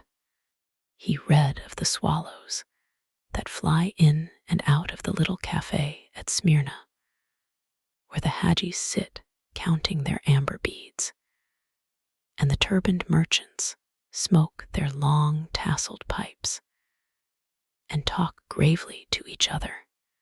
He read of the obelisk in the Place de la Concorde that weeps tears of granite in its lonely, sunless exile, and longs to be back by the hot, lotus-covered Nile, where there are sphinxes and rose-red ibises and white vultures with gilded claws and crocodiles with small beryl eyes that crawl over the green steaming mud. He began to brood over those verses which, drawing music from kiss-stained marble, tell of that curious statue that Gaudier compares to a contralto voice, the monster charmant that couches in the porphyry room of the Louvre. But after a time, the book fell from his hand. He grew nervous, and a horrible fit of terror came over him. What if Alan Campbell should be out of England? Days would elapse before he could come back.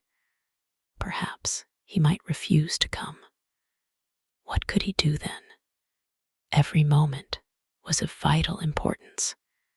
They had been great friends once, 5 years before, almost inseparable, indeed. Then the intimacy had come suddenly to an end. When they met in society now, it was only Dorian Gray who smiled. Alan Campbell never did. He was an extremely clever young man, though he had no real appreciation of the visible arts, and whatever little sense of the beauty of poetry he possessed, he had gained entirely from Dorian. His dominant intellectual passion was for science. At Cambridge, he had spent a great deal of his time working in the laboratory and had taken a good class in the natural science tripos of his year. Indeed, he was still devoted to the study of chemistry and had a laboratory of his own in which he used to shut himself up all day long, greatly to the annoyance of his mother, who had set her heart on his standing for Parliament, and had a vague idea that a chemist was a person who made up prescriptions. He was an excellent musician, however, as well, and played both the violin and the piano better than most amateurs. In fact, it was music that had first brought him and Dorian Gray together, music, and that indefinable attraction that Dorian seemed to be able to exercise whenever he wished, and indeed, exercised often without being conscious of it. They had met at Lady Berkshire's the night that Rubinstein played there, and after that used to be always seen together at the opera and wherever good music was going on. For 18 months, their intimacy lasted. Campbell was always either at Selby Royal or in Grosvenor Square. To him, as to many others, Dorian Gray was the type of everything that is wonderful and fascinating in life. Whether or not a quarrel had taken place between them, no one ever knew. But suddenly, people remarked that they scarcely spoke when they met. and that Campbell seemed always to go away early from any party at which Dorian Gray was present. He had changed, too, was strangely melancholy at times, appeared almost to dislike hearing music, and would never himself play, giving as his excuse, when he was called upon, that he was so absorbed in science that he had no time left in which to practice. And this was certainly true. Every day he seemed to become more interested in biology, and his name appeared once or twice in some of the scientific reviews in connection with certain curious experiments. This was the man Dorian Gray was waiting for. Every second he kept glancing at the clock. As the minutes went by, he became horribly agitated. At last he got up and began to pace up and down the room, looking like a beautiful caged thing. He took long, stealthy strides. His hands were curiously cold. The suspense became unbearable. Time seemed to him to be crawling with feet of lead, while he by monstrous winds was being swept towards the jagged edge of some black cleft of precipice. He knew what was waiting for him there, saw it indeed, and shuddering, crushed with dank hands his burning lids, as though he would have robbed the very brain of sight and driven the eyeballs back into their cave. It was useless. The brain had its own food on which it battened, and the imagination, made grotesque by terror, twisted and distorted as a living thing by pain, danced like some foul puppet on a stand and grinned through moving masks. Then, suddenly, time stopped for him. Yes, that blind, slow-breathing thing crawled no more, and horrible thoughts, time being dead, raced nimbly on in front and dragged a hideous future from its grave and showed it to him. He stared at it. Its very horror made him stone. At last the door opened and his servant entered. He turned glazed eyes upon him. "Mr. Campbell, sir," said the man. A sigh of relief broke from his parched lips, and the color came back to his cheeks. "Ask him to come in at once, Francis." He felt that he was himself again. His mood of cowardice had passed away. The man bowed and retired. In a few moments, Alan Campbell walked in, looking very stern and rather pale, his pallor being intensified by his coal-black hair and dark eyebrows. "Alan, this is kind of you. I thank you for coming. I had intended never to enter your house again, Gray. But you said it was a matter of life and death." His voice was hard and cold. He spoke with slow deliberation. There was a look of contempt in the steady, searching gaze that he turned on Dorian. He kept his hands in the pockets of his astrakhan coat and seemed not to have noticed the gesture with which he had been greeted. "Yes, it is a matter of life and death, Alan, and to more than one person. Sit down." Campbell took a chair by the table, and Dorian sat opposite to him. The two men's eyes met. In Dorian's, there was infinite pity. He knew that what he was going to do was dreadful. After a strained moment of silence, he leaned across and said very quietly, but watching the effect of each word upon the face of him he had sent for, "Alan, in a locked room at the top of this house, a room to which nobody but myself has access. A dead man is seated at a table. He has been dead 10 hours now. Don't stir, and don't look at me like that.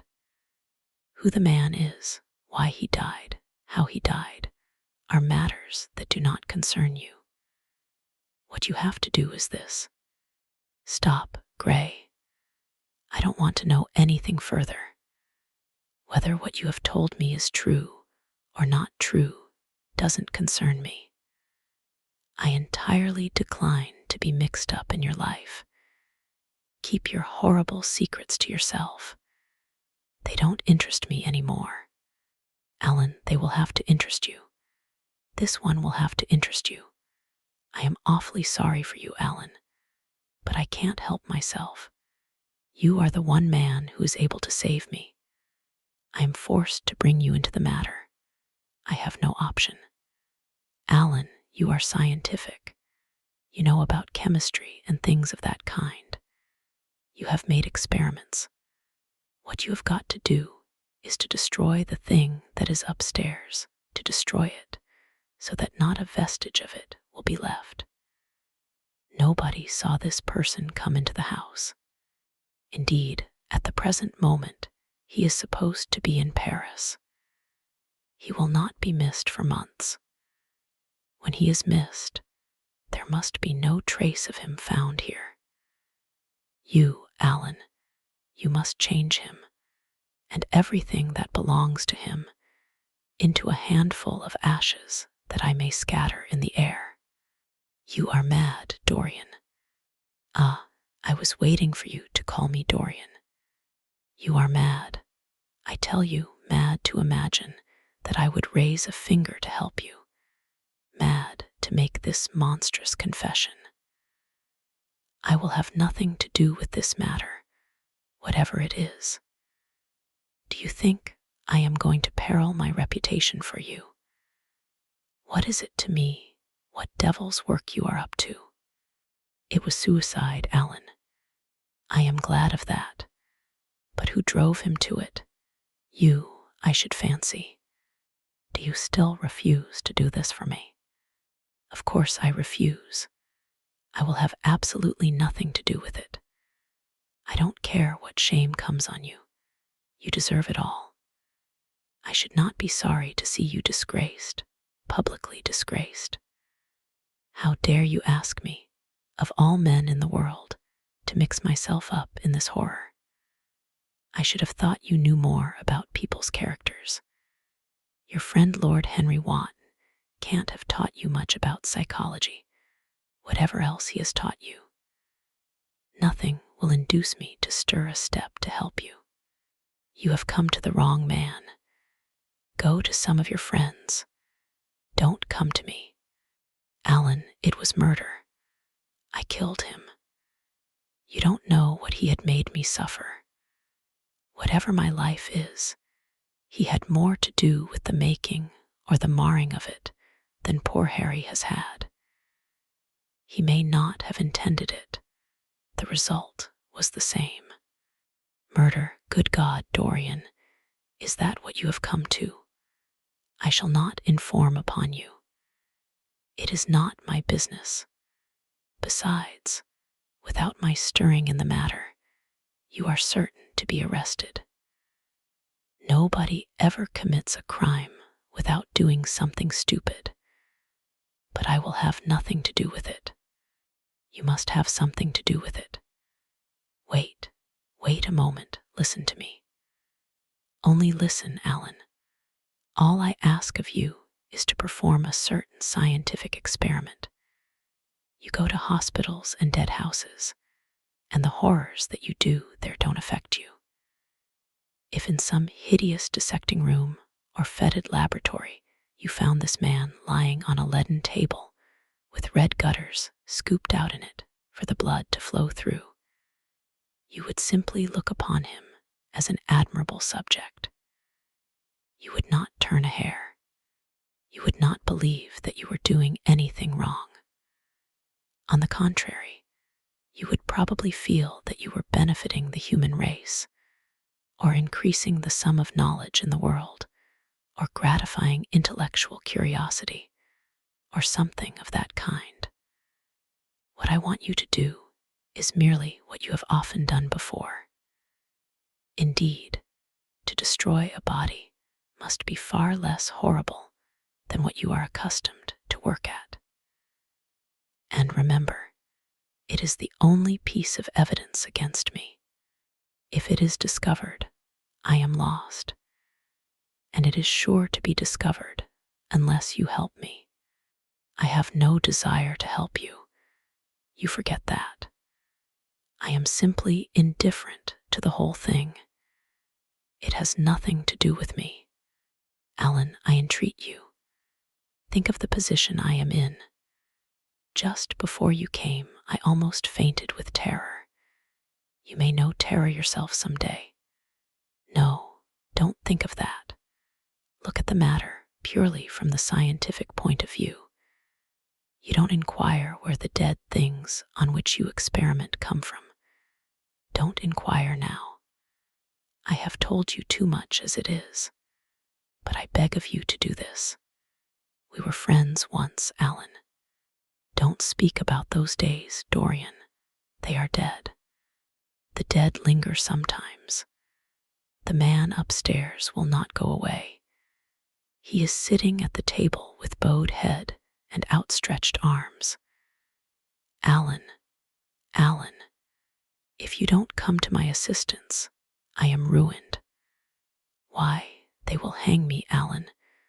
Don't you understand? They will hang me for what I have done. There is no good in prolonging the scene. I absolutely refuse to do anything in the matter. It is insane of you to ask me. You refuse. Yes, I entreat you, Alan. It is useless. The same look of pity came into Dorian Gray's eyes. Then he stretched out his hand, took a piece of paper, and wrote something on it. He read it over twice, folded it carefully, and pushed it across the table. Having done this, he got up and went over to the window. Campbell looked at him in surprise, and then took up the paper and opened it. As he read it, his face became ghastly pale, and he fell back in his chair. A horrible sense of sickness came over him. He felt as if his heart was beating itself to death in some empty hollow. After 2 or 3 minutes of terrible silence, Dorian turned round and came and stood behind him, putting his hand upon his shoulder. I am so sorry for you, Alan, he murmured, but you leave me no alternative. I have a letter written already. Here it is. You see the address. If you don't help me, I must send it. If you don't help me, I will send it. You know what the result will be. But you are going to help me. It is impossible for you to refuse now. I tried to spare you. You will do me the justice to admit that. You were stern, harsh, offensive. You treated me as no man has ever dared to treat me, no living man, at any rate. I bore it all. Now it is for me to dictate terms. Campbell buried his face in his hands, and a shudder passed through him.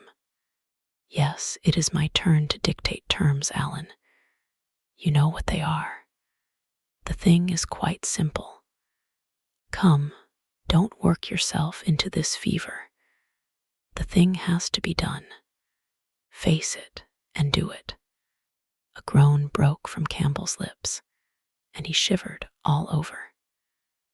The ticking of the clock on the mantelpiece seemed to him to be dividing time into separate atoms of agony, each of which was too terrible to be borne. He felt as if an iron ring was being slowly tightened round his forehead, as if the disgrace with which he was threatened had already come upon him. The hand upon his shoulder weighed like a hand of lead. It was intolerable. It seemed to crush him. Come, Alan, you must decide at once. I cannot do it, he said mechanically, as though words could alter things. You must. You have no choice. Don't delay. He hesitated a moment. Is there a fire in the room upstairs? Yes, there is a gas fire with asbestos. I shall have to go home and get some things from the laboratory. No, Alan, you must not leave the house. Write out on a sheet of notepaper what you want, and my servant will take a cab and bring the things back to you. Campbell scrawled a few lines, blotted them, and addressed an envelope to his assistant. Dorian took the note up and read it carefully. Then he rang the bell and gave it to his valet, with orders to return as soon as possible and to bring the things with him. As the hall door shut, Campbell started nervously, and having got up from the chair, went over to the chimney-piece. He was shivering with a kind of ague. For nearly 20 minutes, neither of the men spoke. A fly buzzed noisily about the room, and the ticking of the clock was like the beat of a hammer. As the chime struck 1, Campbell turned round and, looking at Dorian Gray, saw that his eyes were filled with tears. There was something in the purity and refinement of that sad face that seemed to enrage him. You are infamous, absolutely infamous, he muttered. Hush, Alan. You have saved my life, said Dorian. Your life? Good heavens. What a life that is. You have gone from corruption to corruption, and now you have culminated in crime. In doing what I am going to do, what you force me to do, it is not of your life that I am thinking. Ah, Alan, murmured Dorian with a sigh. I wish you had 1,000th part of the pity for me that I have for you. He turned away as he spoke and stood looking out at the garden. Campbell made no answer. After about 10 minutes, a knock came to the door, and the servant entered, carrying a large mahogany chest of chemicals with a long coil of steel and platinum wire, and 2 rather curiously shaped iron clamps. Shall I leave the things here, sir? He asked Campbell. Yes, said Dorian. And I am afraid, Francis, that I have another errand for you. What is the name of the man at Richmond who supplies Selby with orchids? Harden, sir. Yes, Harden. You must go down to Richmond at once, see Harden personally, and tell him to send twice as many orchids as I ordered, and to have as few white ones as possible. In fact, I don't want any white ones. It is a lovely day, Francis, and Richmond is a very pretty place. Otherwise, I wouldn't bother you about it. No trouble, sir. At what time shall I be back? Dorian looked at Campbell. How long will your experiment take, Alan? He said, in a calm, indifferent voice. The presence of a third person in the room seemed to give him extraordinary courage. Campbell frowned and bit his lip. It will take about 5 hours, he answered. It will be time enough then, if you are back at 7:30, Francis. Or stay. Just leave my things out for dressing. You can have the evening to yourself. I am not dining at home, so I shall not want you. Thank you, sir, said the man, leaving the room. Now, Alan, there is not a moment to be lost. How heavy this chest is. I'll take it for you. You bring the other things.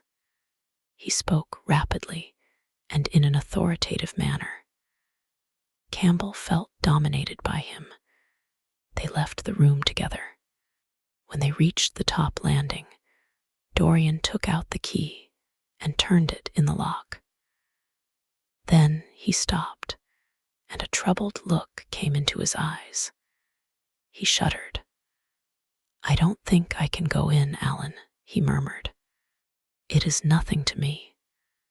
"I don't require you," said Campbell coldly. Dorian half opened the door. As he did so, he saw the face of his portrait leering in the sunlight. On the floor in front of it, the torn curtain was lying. He remembered that the night before he had forgotten, for the first time in his life, to hide the fatal canvas, and was about to rush forward when he drew back with a shudder. What was that loathsome red dew that gleamed, wet and glistening, on one of the hands, as though the canvas had sweated blood? How horrible it was! More horrible, it seemed to him for the moment, than the silent thing that he knew was stretched across the table, the thing whose grotesque misshapen shadow on the spotted carpet showed him that it had not stirred, but was still there as he had left it. He heaved a deep breath, opened the door a little wider, and with half-closed eyes and averted head, walked quickly in, determined that he would not look even once upon the dead man. Then, stooping down and taking up the gold and purple hanging, he flung it right over the picture. There he stopped, feeling afraid to turn round, and his eyes fixed themselves on the intricacies of the pattern before him. He heard Campbell bringing in the heavy chest, and the irons, and the other things that he had required for his dreadful work. He began to wonder if he and Basil Hallward had ever met, and if so, what they had thought of each other. "Leave me now," said a stern voice behind him. He turned and hurried out, just conscious that the dead man had been thrust back into the chair, and that Campbell was gazing into a glistening yellow face. As he was going downstairs, he heard the key being turned in the lock. It was long after 7 when Campbell came back into the library. He was pale, but absolutely calm. "I have done what you asked me to do," he muttered. "And now, goodbye. Let us never see each other again. You have saved me from ruin, Alan." "I cannot forget that," said Dorian simply. As soon as Campbell had left, he went upstairs. There was a horrible smell of nitric acid in the room, but the thing that had been sitting at the table was gone. Chapter 15. That evening at 8:30, exquisitely dressed and wearing a large buttonhole of Parma violets, Dorian Gray was ushered into Lady Narborough's drawing room by bowing servants. His forehead was throbbing with maddened nerves, and he felt wildly excited, but his manner as he bent over his hostess's hand was as easy and graceful as ever. Perhaps one never seems so much at one's ease as when one has to play a part. Certainly no one looking at Dorian Gray that night could have believed that he had passed through a tragedy as horrible as any tragedy of our age. Those finely shaped fingers could never have clutched a knife for sin, nor those smiling lips have cried out on God and goodness. He himself could not help wondering at the calm of his demeanor, and for a moment felt keenly the terrible pleasure of a double life. It was a small party, got up rather in a hurry by Lady Narborough, who was a very clever woman with what Lord Henry, used to describe as the remains of really remarkable ugliness. She had proved an excellent wife to one of our most tedious ambassadors, and having buried her husband properly in a marble mausoleum, which she had herself designed, and married off her daughters to some rich, rather elderly men, she devoted herself now to the pleasures of French fiction, French cookery, and French esprit when she could get it. Dorian was one of her especial favorites, and she always told him that she was extremely glad she had not met him in early life. "I know, my dear, I should have fallen madly in love with you," she used to say, "and thrown my bonnet right over the mills for your sake. It is most fortunate that you were not thought of at the time. As it was, our bonnets were so unbecoming, and the mills were so occupied in trying to raise the wind, that I never had even a flirtation with anybody. However, that was all Narborough's fault. He was dreadfully short-sighted, and there is no pleasure in taking in a husband who never sees anything. Her guests this evening were rather tedious. The fact was, as she explained to Dorian, behind a very shabby fan, one of her married daughters had come up quite suddenly to stay with her, and to make matters worse, had actually brought her husband with her. I think it is most unkind of her, my dear," she whispered. "Of course I go and stay with them every summer after I come from Hamburg, but then an old woman like me must have fresh air sometimes, and besides, I really wake them up. You don't know what an existence they lead down there. It is pure, unadulterated country life. They get up early because they have so much to do, and go to bed early because they have so little to think about. There has not been a scandal in the neighborhood since the time of Queen Elizabeth, and consequently, they all fall asleep after dinner. You shan't sit next either of them. You shall sit by me and amuse me." Dorian murmured a graceful compliment and looked round the room. Yes, it was certainly a tedious party. Two of the people he had never seen before, and the others consisted of Ernest Harrowden, one of those middle-aged mediocrities so common in London clubs, who have no enemies, but are thoroughly disliked by their friends. Lady Ruxton, an overdressed woman of 47, with a hooked nose, who was always trying to get herself compromised, but was so peculiarly plain that to her great disappointment, no one would ever believe anything against her.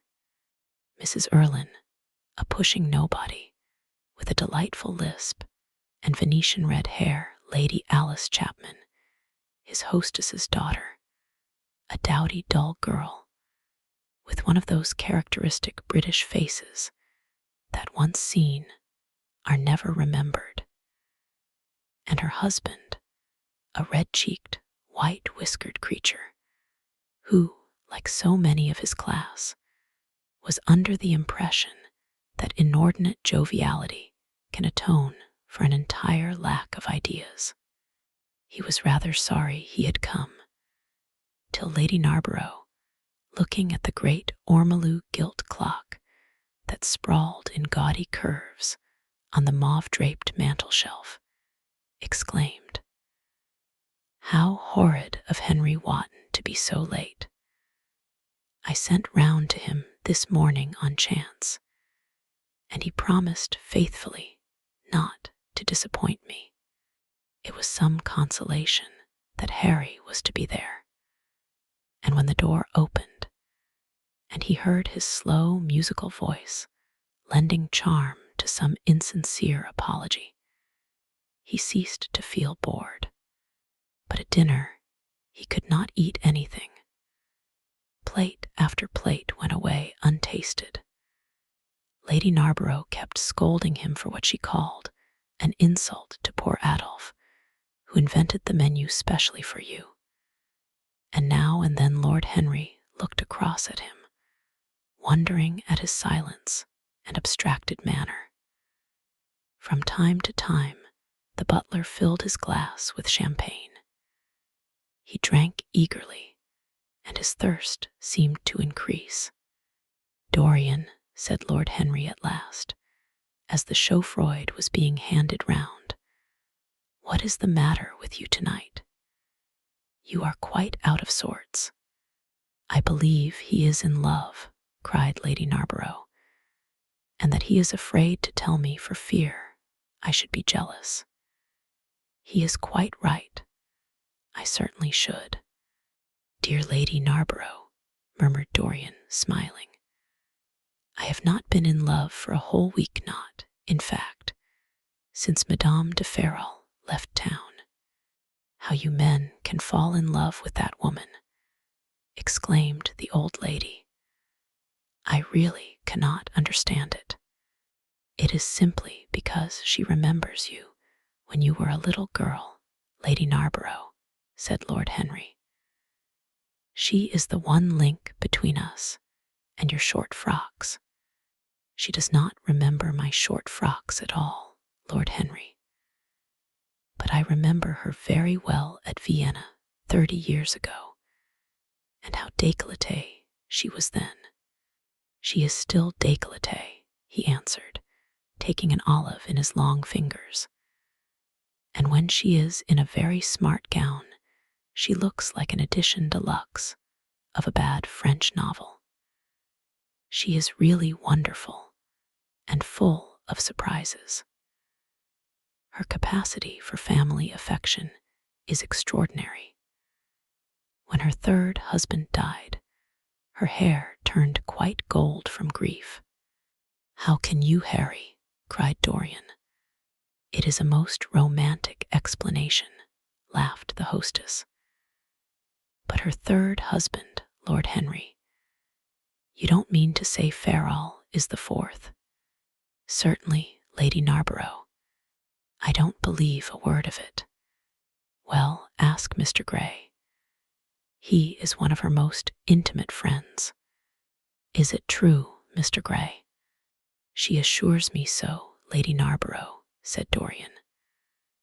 "I asked her whether, like Marguerite de Navarre, she had their hearts embalmed and hung at her girdle.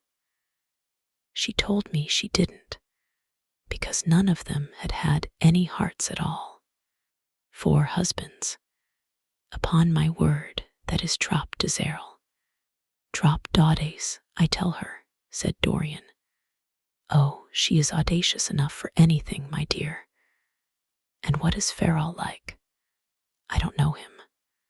"The husbands of very beautiful women belong to the criminal classes," said Lord Henry, sipping his wine.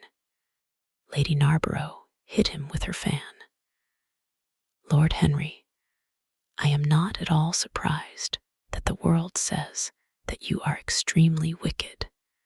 "But what world says that?" asked Lord Henry, elevating his eyebrows. "It can only be the next world. This world and I are on excellent terms. Everybody I know says you are very wicked," cried the old lady, shaking her head. Lord Henry looked serious for some moments.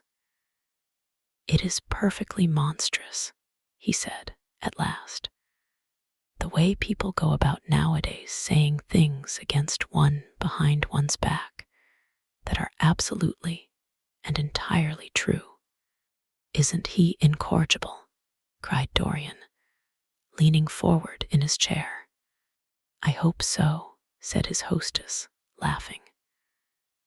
"But really, if you all worship Madame de Ferrol in this ridiculous way, I shall have to marry again so as to be in the fashion." "You will never marry again, Lady Narborough," broke in Lord Henry. "You were far too happy. When a woman marries again, it is because she detested her first husband. When a man marries again, it is because he adored his first wife. Women try their luck, men risk theirs. Narborough wasn't perfect, cried the old lady. If he had been, you would not have loved him, my dear lady, was the rejoinder. Women love us for our defects. If we have enough of them, they will forgive us everything, even our intellects. You will never ask me to dinner again after saying this, I am afraid, Lady Narborough, but it is quite true. Of course it is true, Lord Henry. If we women did not love you for your defects, where would you all be? Not one of you would ever be married. You would be a set of unfortunate bachelors. Not, however, that would alter you much. Nowadays, all the married men live like bachelors, and all the bachelors like married men. Fin de siècle, murmured Lord Henry. Fin du globe, answered his hostess. I wish it were fin du globe, said Dorian with a sigh. Life is a great disappointment. Ah, my dear, cried Lady Narborough, putting on her gloves. Don't tell me that you have exhausted life. When a man says that, one knows that life has exhausted him. Lord Henry is very wicked, and I sometimes wish that I had been. But you are made to be good. You look so good. I must find you a nice wife. Lord Henry, don't you think that Mr. Grey should get married? I am always telling him so, Lady Narborough, said Lord Henry, with a bow. Well, we must look out for a suitable match for him. I shall go through Debrett carefully tonight and draw out a list of all the eligible young ladies. With their ages, Lady Narborough, asked Dorian. Of course, with their ages, slightly edited. But nothing must be done in a hurry. I want it to be what the Morning Post calls a suitable alliance, and I want you both to be happy. What nonsense people talk about happy marriages, exclaimed Lord Henry. A man can be happy with any woman as long as he does not love her. Ah, what a cynic you are, cried the old lady, pushing back her chair and nodding to Lady Ruxton. You must come and dine with me soon again. You are really an admirable tonic, much better than what Sir Andrew prescribes for me. You must tell me what people you would like to meet, though. I want it to be a delightful gathering. I like men who have a future and women who have a past, he answered. Or do you think that would make it a petticoat party? I fear so, she said, laughing, as she stood up. 1,000 pardons, my dear Lady Ruxton, she added. I didn't see you hadn't finished your cigarette. Never mind, Lady Narborough. I smoke a great deal too much. I am going to limit myself for the future. Pray don't, Lady Ruxton, said Lord Henry. Moderation is a fatal thing. Enough is as bad as a meal. More than enough is as good as a feast. Lady Ruxton glanced at him curiously. You must come and explain that to me some afternoon, Lord Henry. It sounds a fascinating theory, she murmured, as she swept out of the room. Now, mind you don't stay too long over your politics and scandal, cried Lady Narborough from the door. If you do, we are sure to squabble upstairs. The men laughed, and Mr. Chapman got up solemnly from the foot of the table and came up to the top. Dorian Gray changed his seat and went and sat by Lord Henry. Mr. Chapman began to talk in a loud voice about the situation in the House of Commons. He guffawed at his adversaries. The word doctrinaire, word full of terror to the British mind, reappeared from time to time between his explosions. An alliterative prefix served as an ornament of oratory. He hoisted the Union Jack on the pinnacles of thought.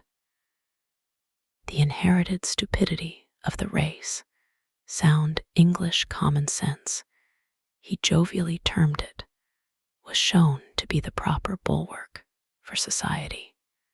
A smile curved Lord Henry's lips, and he turned round and looked at Dorian. "Are you better, my dear fellow?" he asked. "You seemed rather out of sorts at dinner." "I am quite well, Harry. I am tired, that is all. You were charming last night. The little Duchess is quite devoted to you. She tells me she is going down to Selby. She has promised to come on the 20th. Is Monmouth to be there too?" "Oh yes, Harry. He bores me dreadfully, almost as much as he bores her.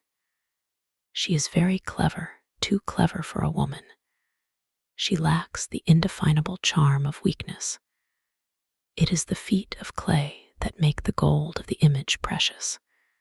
Her feet are very pretty, but they are not feet of clay. White porcelain feet, if you like. They have been through the fire, and what fire does not destroy, it hardens. She has had experiences." "How long has she been married?" asked Dorian. "An eternity, she tells me. I believe, according to the peerage, it is 10 years, but 10 years with Monmouth must have been like eternity, with time thrown in." "Who else is coming?" "Oh, the Willoughbys, Lord Rugby and his wife, our hostess, Geoffrey Clouston, the usual set. I have asked Lord Grattrian."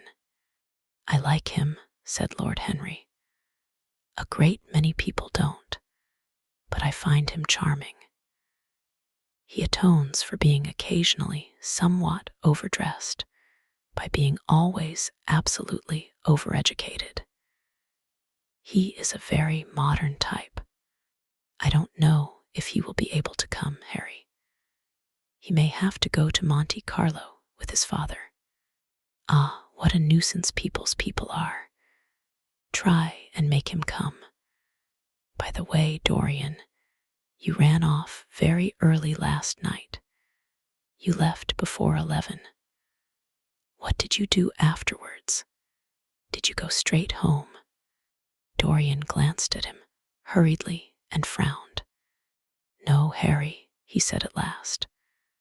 "I did not get home till nearly 3. Did you go to the club?" "Yes," he answered. Then he bit his lip. "No, I don't mean that. I didn't go to the club. I walked about. I forget what I did. How inquisitive you are, Harry. You always want to know what one has been doing. I always want to forget what I have been doing. I came in at 2:30, if you wish to know the exact time. I had left my latchkey at home, and my servant had to let me in. If you want any corroborative evidence on the subject, you can ask him." Lord Henry shrugged his shoulders. "My dear fellow, as if I cared. Let us go up to the drawing-room." "No sherry, thank you, Mr. Chapman. Something has happened to you, Dorian. Tell me what it is. You are not yourself tonight. Don't mind me, Harry. I am irritable and out of temper. I shall come round and see you tomorrow or next day. Make my excuses to Lady Narborough. I shan't go upstairs. I shall go home. I must go home. All right, Dorian. I dare say I shall see you tomorrow at tea time. The Duchess is coming. I will try to be there, Harry, he said, leaving the room. As he drove back to his own house, he was conscious that the sense of terror he thought he had strangled had come back to him.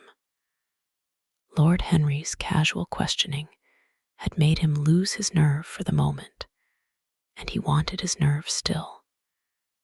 Things that were dangerous had to be destroyed. He winced. He hated the idea of even touching them, yet it had to be done. He realized that, and when he had locked the door of his library, he opened the secret press into which he had thrust Basil Hallward's coat and bag. A huge fire was blazing. He piled another log on it. The smell of the singeing clothes and burning leather was horrible. It took him 3/4 of an hour to consume everything. At the end, he felt faint and sick, and having lit some Algerian pastilles in a pierced copper brazier, he bathed his hands and forehead with a cool, musk-scented vinegar. Suddenly he started. His eyes grew strangely bright, and he gnawed nervously at his underlip. Between two of the windows stood a large Florentine cabinet, made out of ebony and inlaid with ivory and blue lapis. He watched it as though it were a thing that could fascinate and make afraid, as though it held something that he longed for and yet almost loathed. His breath quickened. A mad craving came over him. He lit a cigarette and then threw it away. His eyelids drooped till the long fringed lashes almost touched his cheek, but he still watched the cabinet. At last he got up from the sofa on which he had been lying, went over to it, and having unlocked it, touched some hidden spring. A triangular drawer passed slowly out. His fingers moved instinctively towards it, dipped in, and closed on something. It was a small Chinese box of black and gold dust lacquer, elaborately wrought, the sides patterned with curved waves, and the silken cords hung with round crystals and tasseled in plated metal threads. He opened it. Inside was a green paste, waxy in luster, the odor curiously heavy and persistent. He hesitated for some moments, with a strangely immobile smile upon his face. Then, shivering, though the atmosphere of the room was terribly hot, he drew himself up and glanced at the clock. It was 20 minutes to 12. He put the box back, shutting the cabinet doors as he did so, and went into his bedroom. As midnight was striking bronze blows upon the dusky air, Dorian Gray, dressed commonly, and with a muffler wrapped round his throat, crept quietly out of his house. In Bond Street, he found a hansom with a good horse. He hailed it, and in a low voice gave the driver an address. The man shook his head. "It is too far for me," he muttered. "Here is a sovereign for you," said Dorian. "You shall have another if you drive fast." "All right, sir," answered the man. "You will be there in an hour." And after his fare had got in, he turned his horse round and drove rapidly towards the river. Chapter 16. A cold rain began to fall, and the blurred street lamps looked ghastly in the dripping mist. The public houses were just closing, and dim men and women were clustering in broken groups round their doors. From some of the bars came the sound of horrible laughter. In others, drunkards brawled and screamed.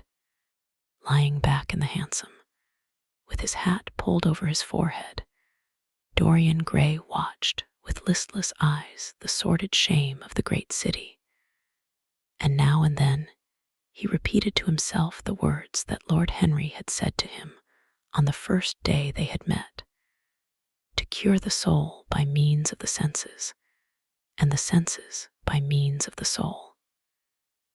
Yes, that was the secret. He had often tried it, and would try it again now. There were opium dens where one could buy oblivion, dens of horror where the memory of old sins could be destroyed by the madness of sins that were new. The moon hung low in the sky like a yellow skull. From time to time, a huge, misshapen cloud stretched a long arm across and hid it. The gas lamps grew fewer, and the streets more narrow and gloomy. Once the man lost his way and had to drive back half a mile. A steam rose from the horse as it splashed up the puddles. The side windows of the hansom were clogged with a gray flannel mist. To cure the soul by means of the senses, and the senses by means of the soul. How the words rang in his ears. His soul certainly was sick to death. Was it true that the senses could cure it? Innocent blood had been spilled. What could atone for that? Ah, for that there was no atonement. But though forgiveness was impossible, forgetfulness was possible still. And he was determined to forget, to stamp the thing out, to crush it as one would crush the adder that had stung one. Indeed, what right had Basil to have spoken to him as he had done? Who had made him a judge over others? He had said things that were dreadful, horrible, not to be endured. On and on plodded the hansom, going slower, it seemed to him, at each step. He thrust up the trap and called to the man to drive faster. The hideous hunger for opium began to gnaw at him. His throat burned and his delicate hands twitched nervously together. He struck at the horse madly with his stick. The driver laughed and whipped up. He laughed in answer, and the man was silent. The way seemed interminable, and the streets like the black web of some sprawling spider. The monotony became unbearable, and as the mist thickened, he felt afraid. Then they passed by lonely brickfields. The fog was lighter here, and he could see the strange, bottle-shaped kilns with their orange, fan-like tongues of fire. A dog barked as they went by, and far away in the darkness, some wandering seagull screamed. The horse stumbled in a rut, then swerved aside and broke into a gallop. After some time, they left the clay road and rattled again over rough-paven streets. Most of the windows were dark, but now and then fantastic shadows were silhouetted against some lamplit blind. He watched them curiously. They moved like monstrous marionettes and made gestures like live things. He hated them. A dull rage was in his heart. As they turned a corner, a woman yelled something at them from an open door, and two men ran after the hansom for about 100 yards. The driver beat at them with his whip. It is said that passion makes one think in a circle. Certainly, with hideous iteration, the bitten lips of Dorian Gray shaped and reshaped those subtle words that dealt with soul and sense, till he had found in them the full expression, as it were, of his mood, and justified by intellectual approval. Passions that without such justification would still have dominated his temper. From cell to cell of his brain crept the one thought: and the wild desire to live, most terrible of all man's appetites, quickened into force each trembling nerve and fiber. Ugliness that had once been hateful to him because it made things real became dear to him now for that very reason. Ugliness was the one reality. The coarse brawl, the loathsome den, the crude violence of disordered life, the very vileness of thief and outcast were more vivid in their intense actuality of impression than all the gracious shapes of art, the dreamy shadows of song. They were what he needed for forgetfulness. In 3 days, he would be free. Suddenly, the man drew up with a jerk at the top of a dark lane. Over the low roofs and jagged chimney stacks of the houses rose the black masts of ships. Wreaths of white mist clung like ghostly sails to the yards. "Somewhere about here, sir, ain't it?" he asked huskily through the trap. Dorian started and peered round. "This will do," he answered, and having got out hastily and given the driver the extra fare he had promised him, he walked quickly in the direction of the quay. Here and there a lantern gleamed at the stern of some huge merchantman. The light shook and splintered in the puddles. A red glare came from an outward-bound steamer that was coaling. The slimy pavement looked like a wet mackintosh. He hurried on towards the left, glancing back now, and then to see if he was being followed. In about 7 or 8 minutes, he reached a small, shabby house that was wedged in between 2 gaunt factories. In one of the top windows stood a lamp. He stopped and gave a peculiar knock. After a little time, he heard steps in the passage and the chain being unhooked. The door opened quietly, and he went in without saying a word to the squat, misshapen figure that flattened itself into the shadow as he passed. At the end of the hall hung a tattered green curtain that swayed and shook in the gusty wind which had followed him in from the street. He dragged it aside and entered a long, low room which looked as if it had once been a third-rate dancing saloon. Shrill, flaring gas jets, dulled and distorted in the fly-blown mirrors that faced them, were ranged round the walls. Greasy reflectors of ribbed tin backed them, making quivering discs of light. The floor was covered with ochre-colored sawdust, trampled here and there into mud, and stained with dark rings of spilled liquor. Some Malays were crouching by a little charcoal stove, playing with bone counters and showing their white teeth as they chattered. In one corner, with his head buried in his arms, a sailor sprawled over a table, and by the tawdrily painted bar that ran across one complete side stood 2 haggard women, mocking an old man who was brushing the sleeves of his coat with an expression of disgust. "He thinks he's got red ants on him," laughed one of them as Dorian passed by. The man looked at her in terror and began to whimper. At the end of the room, there was a little staircase leading to a darkened chamber. As Dorian hurried up its 3 rickety steps, the heavy odor of opium met him.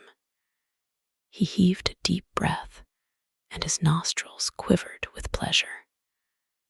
When he entered, a young man with smooth yellow hair, who was bending over a lamp lighting a long, thin pipe, looked up at him and nodded in a hesitating manner. "You hear, Adrian," muttered Dorian. Where else should I be? He answered listlessly. None of the chaps will speak to me now. I thought you had left England. Darlington is not going to do anything. My brother paid the bill at last. George doesn't speak to me either. I don't care, he added with a sigh. As long as one has this stuff, one doesn't want friends. I think I have had too many friends. Dorian winced and looked round at the grotesque things that lay in such fantastic postures on the ragged mattresses. The twisted limbs, the gaping mouths, the staring, lustreless eyes fascinated him. He knew in what strange heavens they were suffering, and what dull hells were teaching them the secret of some new joy. They were better off than he was. He was prisoned in thought. Memory, like a horrible malady, was eating his soul away. From time to time, he seemed to see the eyes of Basil Hallward looking at him. Yet he felt he could not stay. The presence of Adrian Singleton troubled him. He wanted to be where no one would know who he was.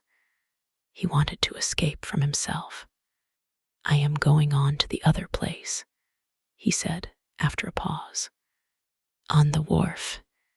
Yes, that mad cat is sure to be there. They won't have her in this place now. Dorian shrugged his shoulders.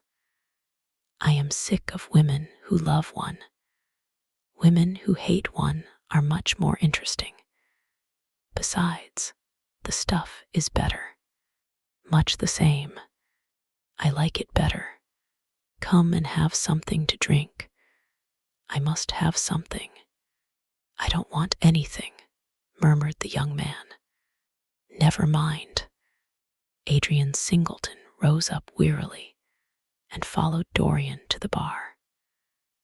A half-caste in a ragged turban and a shabby ulster grinned a hideous greeting as he thrust a bottle of brandy and 2 tumblers in front of them.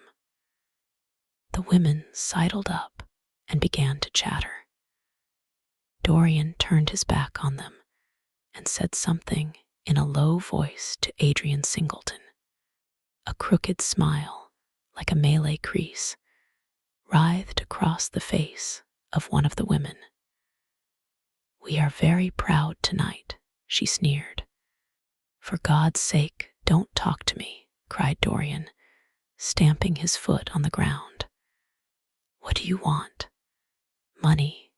Here it is. Don't ever talk to me again. 2 red sparks flashed for a moment in the woman's sodden eyes, then flickered out and left them dull and glazed. She tossed her head and raked the coins off the counter with greedy fingers. Her companion watched her enviously. It's no use, sighed Adrian Singleton. I don't care to go back. What does it matter? I am quite happy here. You will write to me if you want anything, won't you? Said Dorian, after a pause. Perhaps. Good night, then. Good night, answered the young man, passing up the steps and wiping his parched mouth with a handkerchief.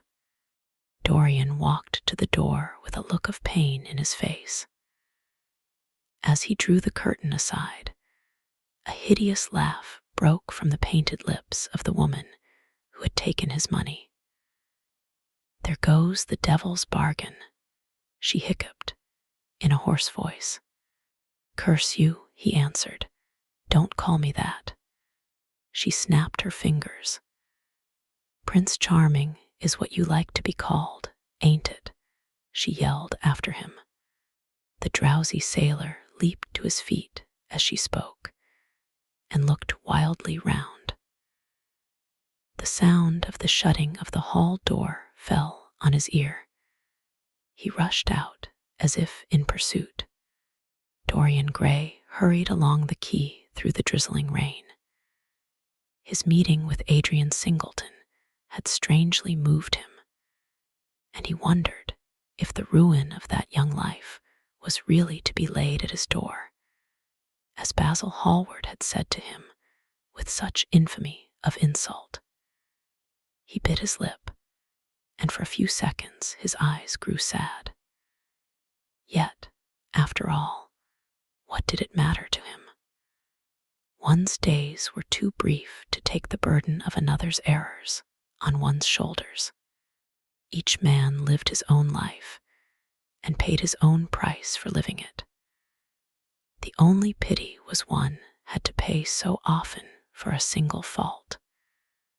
One had to pay over and over again, indeed. In her dealings with man, destiny never closed her accounts. There are moments, psychologists tell us, when the passion for sin, or for what the world calls sin, so dominates a nature that every fiber of the body, as every cell of the brain, seems to be instinct with fearful impulses. Men and women at such moments lose the freedom of their will. They move to their terrible end as automatons move.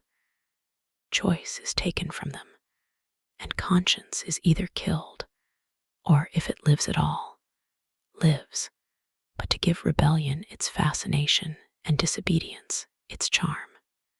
For all sins, as theologians weary not of reminding us, are sins of disobedience. When that high spirit, that morning star of evil, fell from heaven, it was as a rebel that he fell. Callous, concentrated on evil, with stained mind, and soul hungry for rebellion, Dorian Gray hastened on, quickening his step as he went. But as he darted aside into a dim archway that had served him often as a short cut to the ill-famed place where he was going, he felt himself suddenly seized from behind, and before he had time to defend himself, he was thrust back against the wall, with a brutal hand round his throat. He struggled madly for life, and by a terrible effort wrenched the tightening fingers away. In a second, he heard the click of a revolver and saw the gleam of a polished barrel pointing straight at his head, and the dusky form of a short, thick-set man facing him. "What do you want?" he gasped. "Keep quiet," said the man. "If you stir, I shoot you." "You are mad. What have I done to you?" "You wrecked the life of Sybil Vane," was the answer, "and Sybil Vane was my sister. She killed herself. I know it. Her death is at your door. I swore I would kill you in return. For years I have sought you. I had no clue, no trace. The two people who could have described you were dead. I knew nothing of you but the pet name she used to call you. I heard it tonight by chance. Make your peace with God, for tonight you are going to die." Dorian Gray grew sick with fear. "I never knew her," he stammered. "I never heard of her. You are mad. You had better confess your sin, for as sure as I am James Vane, you are going to die." There was a horrible moment. Dorian did not know what to say or do. "Down on your knees," growled the man. "I give you 1 minute to make your peace, no more. I go on board tonight for India, and I must do my job first. 1 minute, that's all." Dorian's arms fell to his side.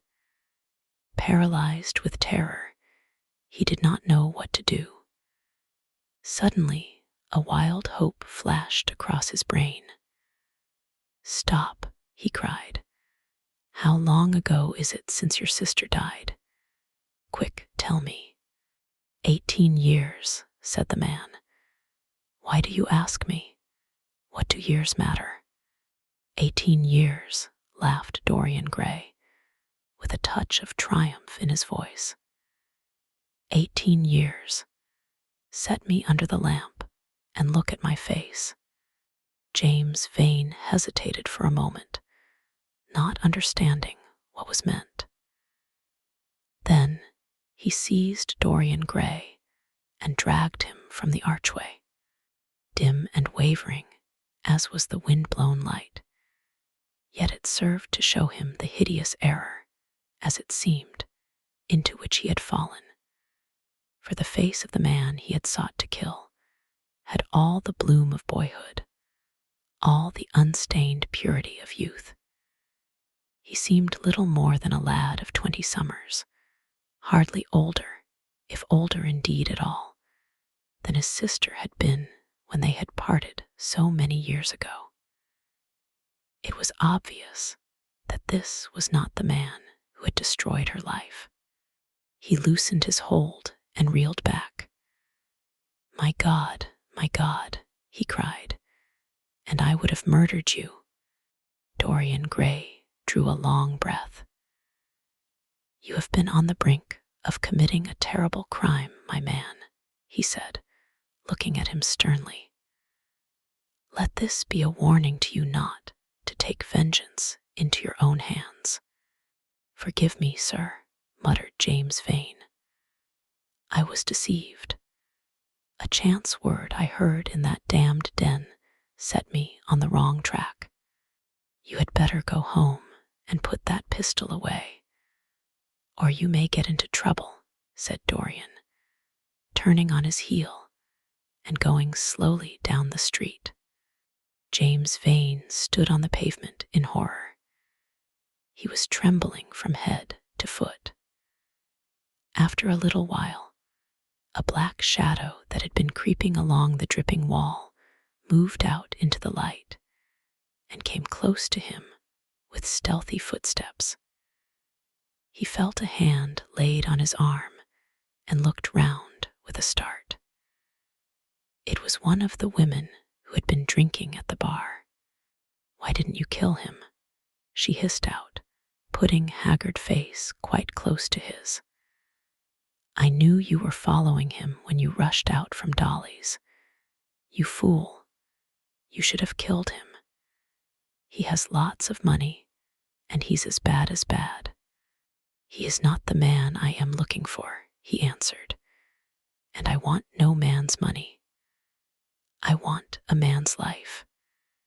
The man whose life I want must be nearly 40 now. This one is little more than a boy.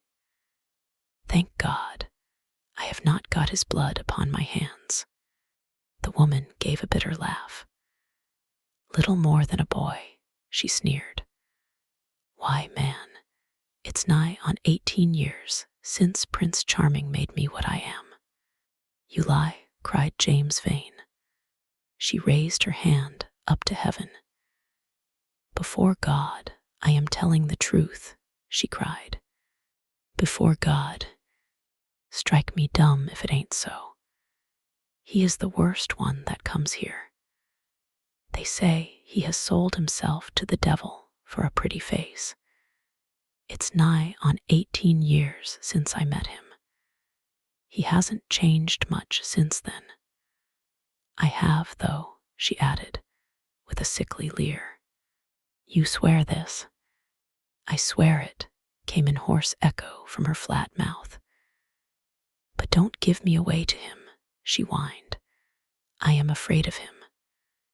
Let me have some money for my night's lodging." He broke from her with an oath and rushed to the corner of the street. But Dorian Gray had disappeared. When he looked back, the woman had vanished also. Chapter 17.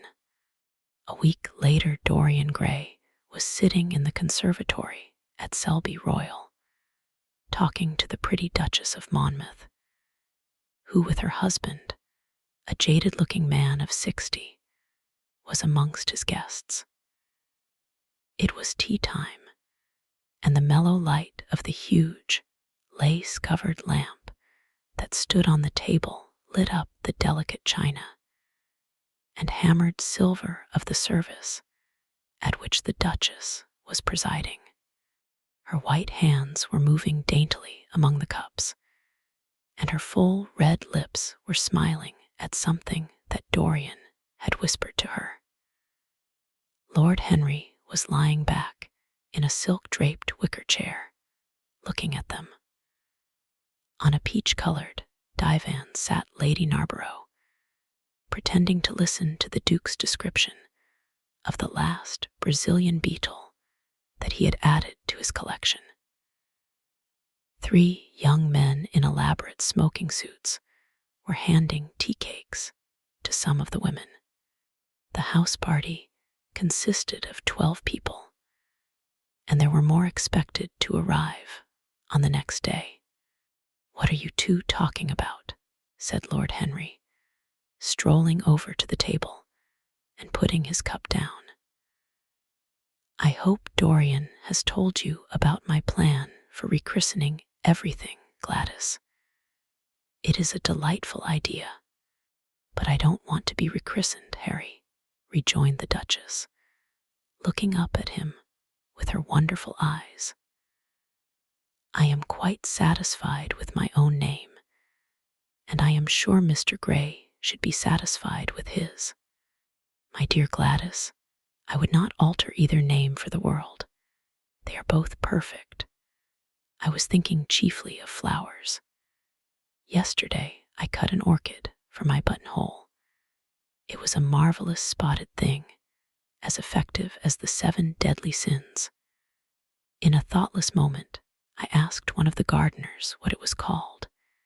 He told me it was a fine specimen of Robinsoniana, or something dreadful of that kind. It is a sad truth, but we have lost the faculty of giving lovely names to things. Names are everything. I never quarrel with actions. My one quarrel is with words. That is the reason I hate vulgar realism in literature. The man who could call a spade should be compelled to use one. It is the only thing he is fit for. "Then what should we call you, Harry?" she asked. "His name is Prince Paradox," said Dorian. "I recognize him in a flash," exclaimed the Duchess.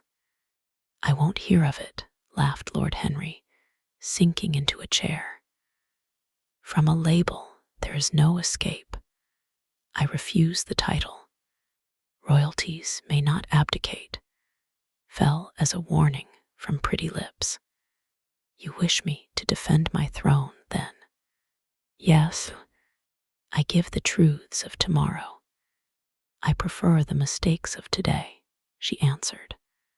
"You disarm me, Gladys," he cried, catching the willfulness of her mood. "Of your shield, Harry, not of your spear. I never tilt against beauty," he said, with a wave of his hand. "That is your error, Harry, believe me. You value beauty far too much." "How can you say that?" "I admit that I think that it is better to be beautiful than to be good. But on the other hand, no one is more ready than I am to acknowledge that it is better to be good than to be ugly. Ugliness is one of the 7 deadly sins, then," cried the Duchess. "What becomes of your simile about the orchid? Ugliness is one of the 7 deadly virtues, Gladys. You, as a good Tory, must not underrate them. Beer, the Bible, and the 7 deadly virtues have made our England what she is." "You don't like your country, then?" she asked. "I live in it, that you may censure it the better." "Would you have me take the verdict of Europe on it?" he inquired. "What do they say of us? That Tartuffe has emigrated to England and opened a shop. Is that yours, Harry? I give it to you. I could not use it. It is too true. You need not be afraid. Our countrymen never recognize a description. They are practical. They are more cunning than practical. When they make up their ledger, they balance stupidity by wealth and vice by hypocrisy. Still, we have done great things. Great things have been thrust on us, Gladys. We have carried their burden, only as far as the stock exchange. She shook her head. I believe in the race, she cried. It represents the survival of the pushing. It has development. Decay fascinates me more. What of art? She asked. It is a malady. Love, an illusion. Religion, the fashionable substitute for belief. You are a skeptic. Never. Skepticism is the beginning of faith. What are you? To define is to limit. Give me a clue. Threads snap. You would lose your way in the labyrinth. You bewilder me. Let us talk of someone else. Our host is a delightful topic. Years ago, he was christened Prince Charming. Ah, don't remind me of that, cried Dorian Gray. Our host is rather horrid this evening, answered the Duchess, coloring. I believe he thinks that Monmouth married me on purely scientific principles, as the best specimen he could find of a modern butterfly. Well, I hope he won't stick pins into you, Duchess, laughed Dorian. Oh, my maid does that already, Mr. Gray, when she is annoyed with me. And what does she get annoyed with you about, Duchess? For the most trivial things, Mr. Gray, I assure you. Usually because I come in at 10 minutes to 9 and tell her that I must be dressed by 8:30. How unreasonable of her. You should give her warning. I daren't, Mr. Gray. Why, she invents hats for me. You remember the one I wore at Lady Hillstone's garden party? You don't, but it is nice of you to pretend that you do. Well, she made it out of nothing. All good hats are made out of nothing. Like all good reputations, Gladys, interrupted Lord Henry. Every effect that one produces gives one an enemy. To be popular, one must be a mediocrity. Not with women, said the Duchess, shaking her head. And women rule the world. I assure you we can't bear mediocrities. We women, as someone says, love with our ears, just as you men love with your eyes, if you ever love at all. It seems to me that we never do anything else, murmured Dorian. Ah, then, you never really love, Mr. Gray, answered the Duchess, with mock sadness. My dear Gladys, cried Lord Henry, how can you say that? Romance lives by repetition, and repetition converts an appetite into an art. Besides, each time that one loves is the only time one has ever loved. Difference of object does not alter singleness of passion. It merely intensifies it. We can have in life but one great experience at best, and the secret of life is to reproduce that experience as often as possible, even when one has been wounded by it, Harry, asked the Duchess after a pause. Especially when one has been wounded by it, answered Lord Henry. The Duchess turned and looked at Dorian Gray with a curious expression in her eyes. What do you say to that, Mr. Gray? She inquired. Dorian hesitated for a moment. Then he threw his head back and laughed. I always agree with Harry, Duchess, even when he is wrong. Harry is never wrong, Duchess, And does his philosophy make you happy? I have never searched for happiness. Who wants happiness? I have searched for pleasure and found it, Mr. Gray. Often, too often. The Duchess sighed. I am searching for peace, she said, and if I don't go and dress, I shall have none this evening. Let me get you some orchids, Duchess, cried Dorian, starting to his feet and walking down the conservatory. You are flirting disgracefully with him, said Lord Henry to his cousin. You had better take care. He is very fascinating. If he were not, there would be no battle. Greek meets Greek then. I am on the side of the Trojans. They fought for a woman. They were defeated. There are worse things than capture, she answered. You gallop with a loose rein. Pace gives life, was the riposte. I shall write it in my diary tonight. What? That a burnt child loves the fire. I am not even singed. My wings are untouched.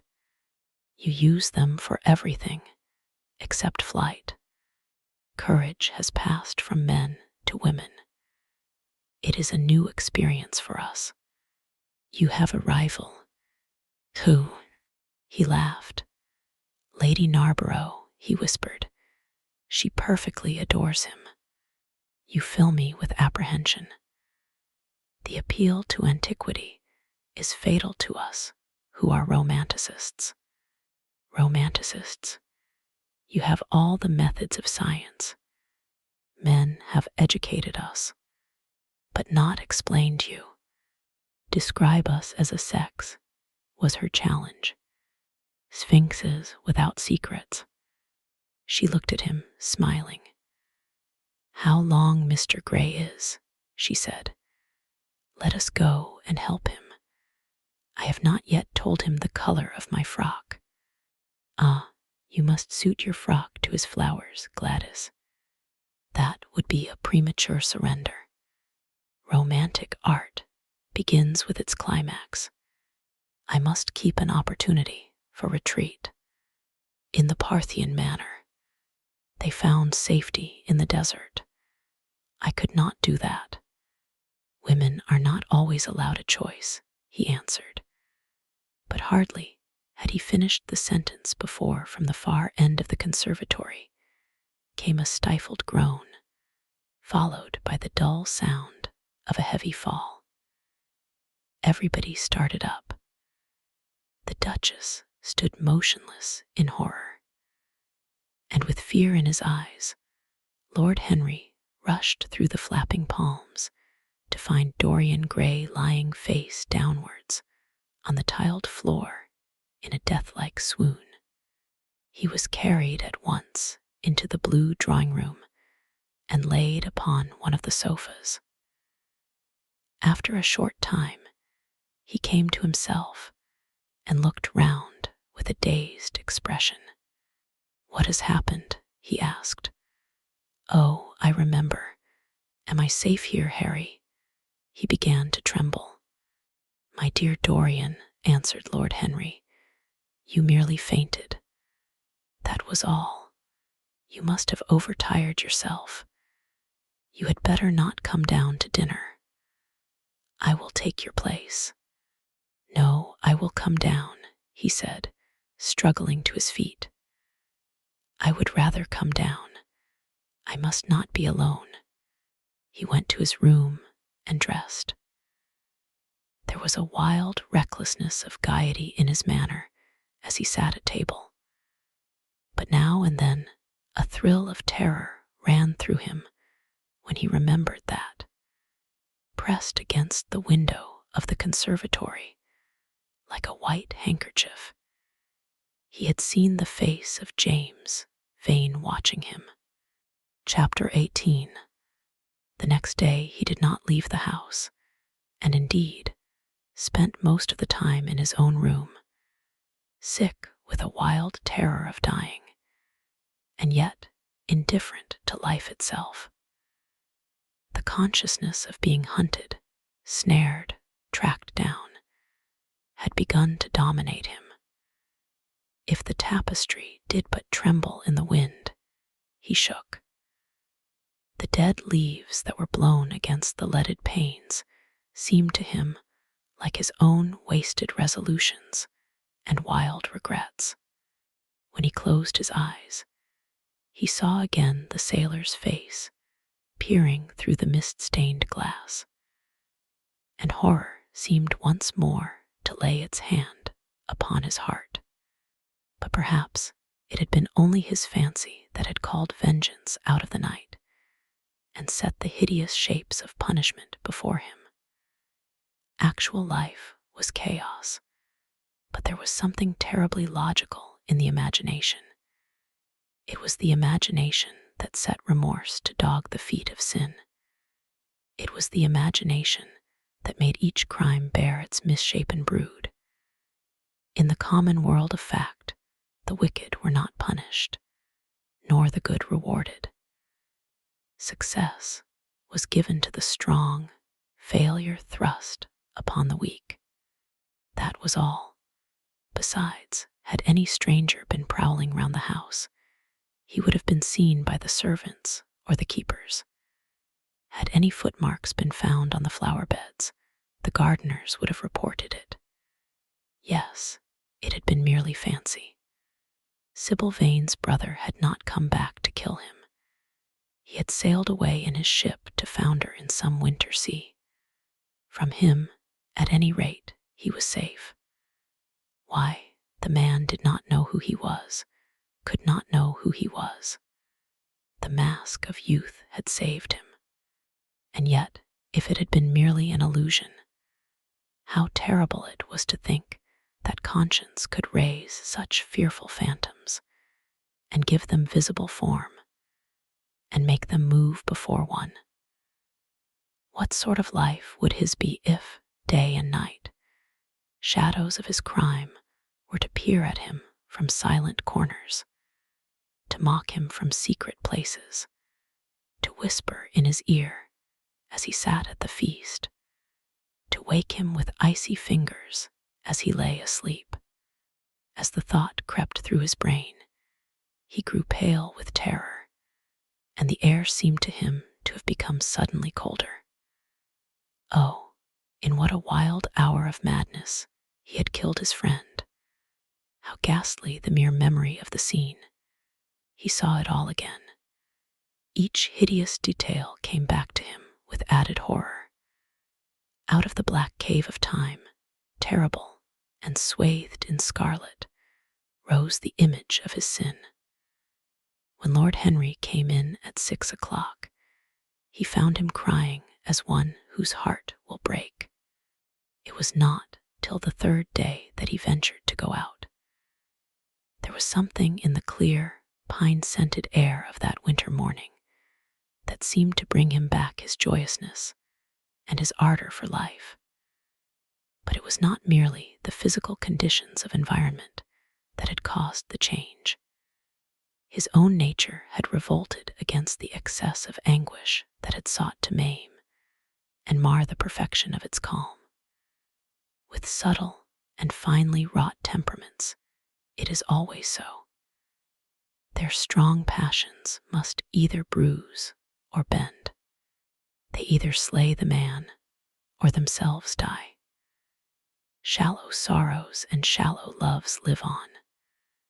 The loves and sorrows that are great are destroyed by their own plenitude.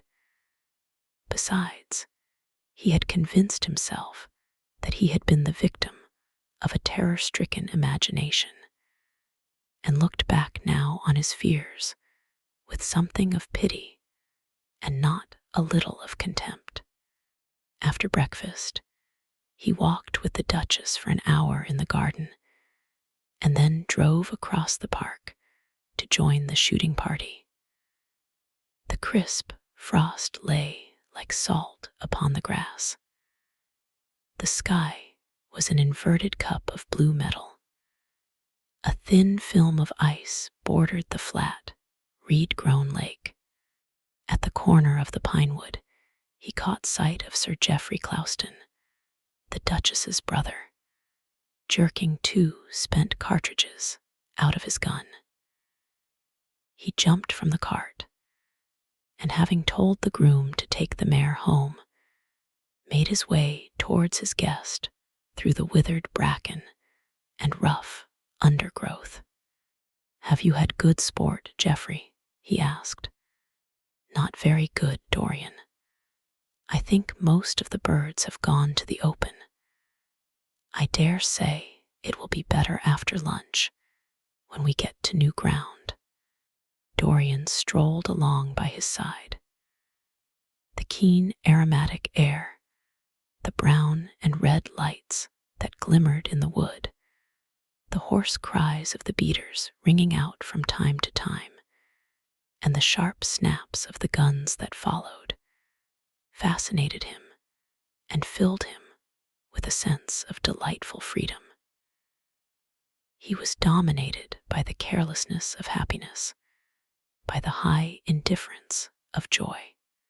Suddenly, from a lumpy tussock of old grass some 20 yards in front of them, with black-tipped ears erect and long hinder limbs throwing it forward, started a hare. It bolted for a thicket of alders.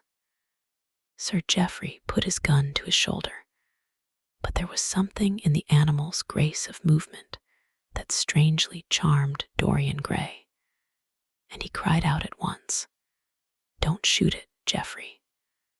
Let it live." "What nonsense, Dorian," laughed his companion, and as the hare bounded into the thicket, he fired. There were 2 cries heard, the cry of a hare in pain, which is dreadful, the cry of a man in agony, which is worse. "Good heavens, I have hit a beater," exclaimed Sir Geoffrey. What an ass the man was to get in front of the guns. "Stop shooting there," he called out at the top of his voice. "A man is hurt." The head keeper came running up with a stick in his hand. "Where, sir? Where is he?" he shouted. At the same time, the firing ceased along the line. "Here," answered Sir Geoffrey angrily, hurrying towards the thicket. "Why on earth don't you keep your men back? Spoiled my shooting for the day." Dorian watched them as they plunged into the alder clump, brushing the lithe, swinging branches aside. In a few moments they emerged, dragging a body after them into the sunlight. He turned away in horror. It seemed to him that misfortune followed wherever he went. He heard Sir Geoffrey ask if the man was really dead, and the affirmative answer of the keeper. The wood seemed to him to have become suddenly alive with faces. There was the trampling of myriad feet and the low buzz of voices. A great copper-breasted pheasant came beating through the boughs overhead. After a few moments that were to him, in his perturbed state, like endless hours of pain, he felt a hand laid on his shoulder. He started and looked round. "Dorian," said Lord Henry, "I had better tell them that the shooting is stopped for today. It would not look well to go on." "I wish it were stopped forever, Harry," he answered bitterly. "The whole thing is hideous and cruel. Is the man—" He could not finish the sentence. "I am afraid so," rejoined Lord Henry. "He got the whole charge of shot in his chest. He must have died almost instantaneously. Come, let us go home." They walked side by side in the direction of the avenue for nearly 50 yards without speaking. Then Dorian looked at Lord Henry and said, with a heavy sigh, "It is a bad omen, Harry, a very bad omen." "What is?" asked Lord Henry. "Oh, this accident, I suppose. My dear fellow, it can't be helped. It was the man's own fault. Why did he get in front of the guns? Besides, it is nothing to us. It is rather awkward for Geoffrey, of course. It does not do to pepper beaters. It makes people think that one is a wild shot. And Geoffrey is not. He shoots very straight. But there is no use talking about the matter. Dorian shook his head. It is a bad omen, Harry. I feel as if something horrible were going to happen to some of us. To myself, perhaps, he added, passing his hand over his eyes with a gesture of pain. The elder man laughed. The only horrible thing in the world is ennui, Dorian. That is the one sin for which there is no forgiveness. But we are not likely to suffer from it unless these fellows keep chattering about this thing at dinner. I must tell them that the subject is to be tabooed. As for omens, there is no such thing as an omen. Destiny does not send us heralds. She is too wise or too cruel for that. Besides, what on earth could happen to you, Dorian? You have everything in the world that a man can want. There is no one who would not be delighted to change places with you. There is no one with whom I would not change places, Harry. Don't laugh like that. I am telling you the truth. The wretched peasant who has just died is better off than I am. I have no terror of death. It is the coming of death that terrifies me. Its monstrous wings seem to wheel in the leaden air around me. Good heavens! Don't you see a man moving behind the trees there, watching me, waiting for me? Lord Henry looked in the direction in which the trembling, gloved hand was pointing. Yes, he said, smiling. I see the gardener waiting for you. I suppose he wants to ask you what flowers you wish to have on the table tonight. How absurdly nervous you are, my dear fellow. You must come and see my doctor when we get back to town. Dorian heaved a sigh of relief as he saw the gardener approaching. The man touched his hat, glanced for a moment at Lord Henry in a hesitating manner, and then produced a letter, which he handed to his master. Her Grace told me to wait for an answer, he murmured. Dorian put the letter into his pocket. Tell Her Grace that I am coming in, he said coldly. The man turned round and went rapidly in the direction of the house. How fond women are of doing dangerous things, laughed Lord Henry. It is one of the qualities in them that I admire most. A woman will flirt with anybody in the world as long as other people are looking on. How fond you are of saying dangerous things, Harry. In the present instance, you are quite astray.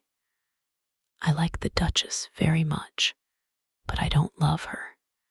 And the Duchess loves you very much, but she likes you less. So you are excellently matched. You are talking scandal, Harry, and there is never any basis for scandal. The basis of every scandal is an immoral certainty, said Lord Henry, lighting a cigarette. You would sacrifice anybody, Harry, for the sake of an epigram. The world goes to the altar of its own accord, was the answer. I wish I could love, cried Dorian Gray, with a deep note of pathos in his voice. But I seem to have lost the passion and forgotten the desire. I am too much concentrated on myself. My own personality has become a burden to me. I want to escape, to go away, to forget. It was silly of me to come down here at all. I think I shall send a wire to Harvey to have the yacht got ready. On a yacht, one is safe. Safe from what, Dorian? You are in some trouble. Why not tell me what it is? You know I would help you. I can't tell you, Harry, he answered sadly. And I dare say it is only a fancy of mine. This unfortunate accident has upset me. I have a horrible presentiment that something of the kind may happen to me. What nonsense! I hope it is, but I can't help feeling it. Ah, here is the Duchess, looking like Artemis in a tailor-made gown. You see we have come back, Duchess. I have heard all about it, Mr. Gray, she answered. Poor Geoffrey is terribly upset, and it seems that you asked him not to shoot the hare. How curious. Yes, it was very curious. I don't know what made me say it. Some whim, I suppose. It looked the loveliest of little live things. But I am sorry they told you about the man. It is a hideous subject. It is an annoying subject, broke in Lord Henry. It has no psychological value at all. Now, if Geoffrey had done the thing on purpose, how interesting he would be. I should like to know someone who had committed a real murder. How horrid of you, Harry, cried the Duchess. Isn't it, Mr. Gray? Harry, Mr. Gray is ill again. He is going to faint. Dorian drew himself up with an effort and smiled. It is nothing, Duchess, he murmured. My nerves are dreadfully out of order. That is all. I am afraid I walked too far this morning. I didn't hear what Harry said. Was it very bad? You must tell me some other time. I think I must go and lie down. You will excuse me, won't you? They had reached the great flight of steps that led from the conservatory on to the terrace. As the glass door closed behind Dorian, Lord Henry turned and looked at the Duchess with his slumberous eyes. Are you very much in love with him? He asked. She did not answer for some time, but stood gazing at the landscape. I wish I knew, she said at last. He shook his head. Knowledge would be fatal. It is the uncertainty that charms one. A mist makes things wonderful. One may lose one's way. Always end at the same point, my dear Gladys. What is that? Disillusion. It was my debut in life, she sighed. It came to you crowned. I am tired of strawberry leaves. They become you, only in public. You would miss them, said Lord Henry. I will not part with a petal. Monmouth has ears. Old age is dull of hearing. Has he never been jealous? I wish he had been. He glanced about as if in search of something. What are you looking for? She inquired. The button from your foil, he answered. You have dropped it. She laughed. I have still the mask. It makes your eyes lovelier, was his reply. She laughed again. Her teeth showed like white seeds in a scarlet fruit. Upstairs, in his own room, Dorian Gray was lying on a sofa, with terror in every tingling fiber of his body. Life had suddenly become too hideous a burden for him to bear. The dreadful death of the unlucky beater, shot in the thicket like a wild animal, had seemed to him to prefigure death for himself also. He had nearly swooned at what Lord Henry had said in a chance mood of cynical jesting. At 5 o'clock, he rang his bell for his servant and gave him orders to pack his things for the night express to town. and to have the brougham at the door by 8:30. He was determined not to sleep another night at Selby Royal. It was an ill-omened place. Death walked there in the sunlight. The grass of the forest had been spotted with blood. Then he wrote a note to Lord Henry, telling him that he was going up to town to consult his doctor, and asking him to entertain his guests in his absence. As he was putting it into the envelope, a knock came to the door, and his valet informed him that the head keeper wished to see him. He frowned and bit his lip. "Send him in," he muttered, after some moments' hesitation. As soon as the man entered, Dorian pulled his checkbook out of a drawer and spread it out before him. "I suppose you have come about the unfortunate accident of this morning, Thornton," he said, taking up a pen. "Yes, sir," answered the gamekeeper. "Was the poor fellow married? Had he any people dependent on him?" asked Dorian, looking bored. "If so, I should not like them to be left in want, and will send them any sum of money you may think necessary. We don't know who he is, sir. That is what I took the liberty of coming to you about." "Don't know who he is," said Dorian listlessly. "What do you mean? Wasn't he one of your men?" "No, sir. Never saw him before. Seems like a sailor, sir." The pen dropped from Dorian Gray's hand, and he felt as if his heart had suddenly stopped beating. "A sailor," he cried out. "Did you say a sailor?" "Yes, sir. He looks as if he had been a sort of sailor, tattooed on both arms, and that kind of thing."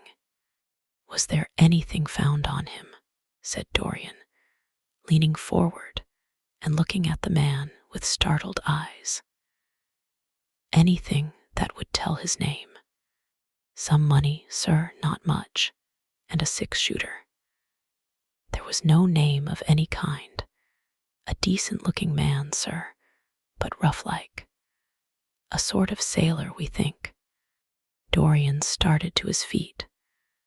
A terrible hope fluttered past him. He clutched at it madly. "Where is the body?" he exclaimed. "Quick, I must see it at once." "It is in an empty stable in the home farm, sir. The folk don't like to have that sort of thing in their houses.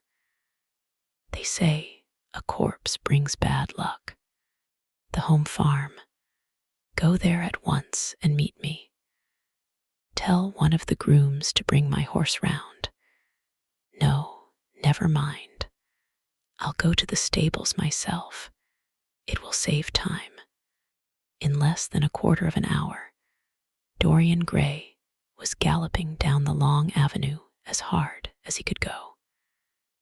The trees seemed to sweep past him in spectral procession, and wild shadows to fling themselves across his path. Once the mare swerved at a white gate-post and nearly threw him. He lashed her across the neck with his crop. She cleft the dusky air like an arrow. The stones flew from her hoofs. At last he reached the home farm. 2 men were loitering in the yard. He leaped from the saddle and threw the reins to one of them. In the farthest stable, a light was glimmering. Something seemed to tell him that the body was there, and he hurried to the door and put his hand upon the latch. There he paused for a moment, feeling that he was on the brink of a discovery that would either make or mar his life. Then he thrust the door open and entered. On a heap of sacking in the far corner was lying the dead body of a man dressed in a coarse shirt. and a pair of blue trousers. A spotted handkerchief had been placed over the face. A coarse candle, stuck in a bottle, sputtered beside it. Dorian Gray shuddered. He felt that his could not be the hand to take the handkerchief away, and called out to one of the farm servants to come to him. "Take that thing off the face. I wish to see it," he said, clutching at the doorpost for support. When the farm servant had done so, he stepped forward. A cry of joy broke from his lips. The man who had been shot in the thicket was James Vane. He stood there for some minutes looking at the dead body. As he rode home, his eyes were full of tears, for he knew he was safe. Chapter 19. "There is no use your telling me that you are going to be good," cried Lord Henry, dipping his white fingers into a red copper bowl filled with rosewater. "You are quite perfect. Pray, don't change." Dorian Gray shook his head. "No, Harry, I have done too many dreadful things in my life. I am not going to do any more. I began my good actions yesterday." "Where were you yesterday?" "In the country, Harry. I was staying at a little inn by myself." "My dear boy," said Lord Henry, smiling, "anybody can be good in the country. There are no temptations there. That is the reason why people who live out of town are so absolutely uncivilized. Civilization is not, by any means, an easy thing to attain to. There are only two ways by which man can reach it. One is by being cultured, the other by being corrupt. Country people have no opportunity of being either, so they stagnate." "Culture and corruption," echoed Dorian. "I have known something of both. It seems terrible to me now that they should ever be found together. For I have a new ideal, Harry. I am going to alter. I think I have altered. You have not yet told me what your good action was. Or did you say you had done more than one?" asked his companion as he spilled into his plate a little crimson pyramid of seeded strawberries, and through a perforated, shell-shaped spoon, snowed white sugar upon them. "I can tell you, Harry, it is not a story I could tell to anyone else. I spared somebody. It sounds vain, but you understand what I mean. She was quite beautiful and wonderfully like Sybil Vane. I think it was that which first attracted me to her. You remember Sybil, don't you? How long ago that seems. Well, Hetty was not one of our own class, of course. She was simply a girl in a village. But I really loved her. I am quite sure that I loved her. All during this wonderful May that we have been having, I used to run down and see her 2 or 3 times a week. Yesterday, she met me in a little orchard. The apple blossoms kept tumbling down on her hair, and she was laughing. We were to have gone away together this morning at dawn. Suddenly, I determined to leave her as flower-like as I had found her. I should think the novelty of the emotion must have given you a thrill of real pleasure, Dorian," interrupted Lord Henry. "But I can finish your idyll for you. You gave her good advice and broke her heart. That was the beginning of your reformation. Harry, you are horrible. You mustn't say these dreadful things. Hetty's heart is not broken. Of course, she cried and all that. But there is no disgrace upon her. She can live, like Perdita, in her garden of mint and marigold. And weep over a faithless Florizel," said Lord Henry, laughing, as he leaned back in his chair. "My dear Dorian, you have the most curiously boyish moods. Do you think this girl will ever be really content now with anyone of her own rank? I suppose she will be married someday to a rough carter or a grinning plowman.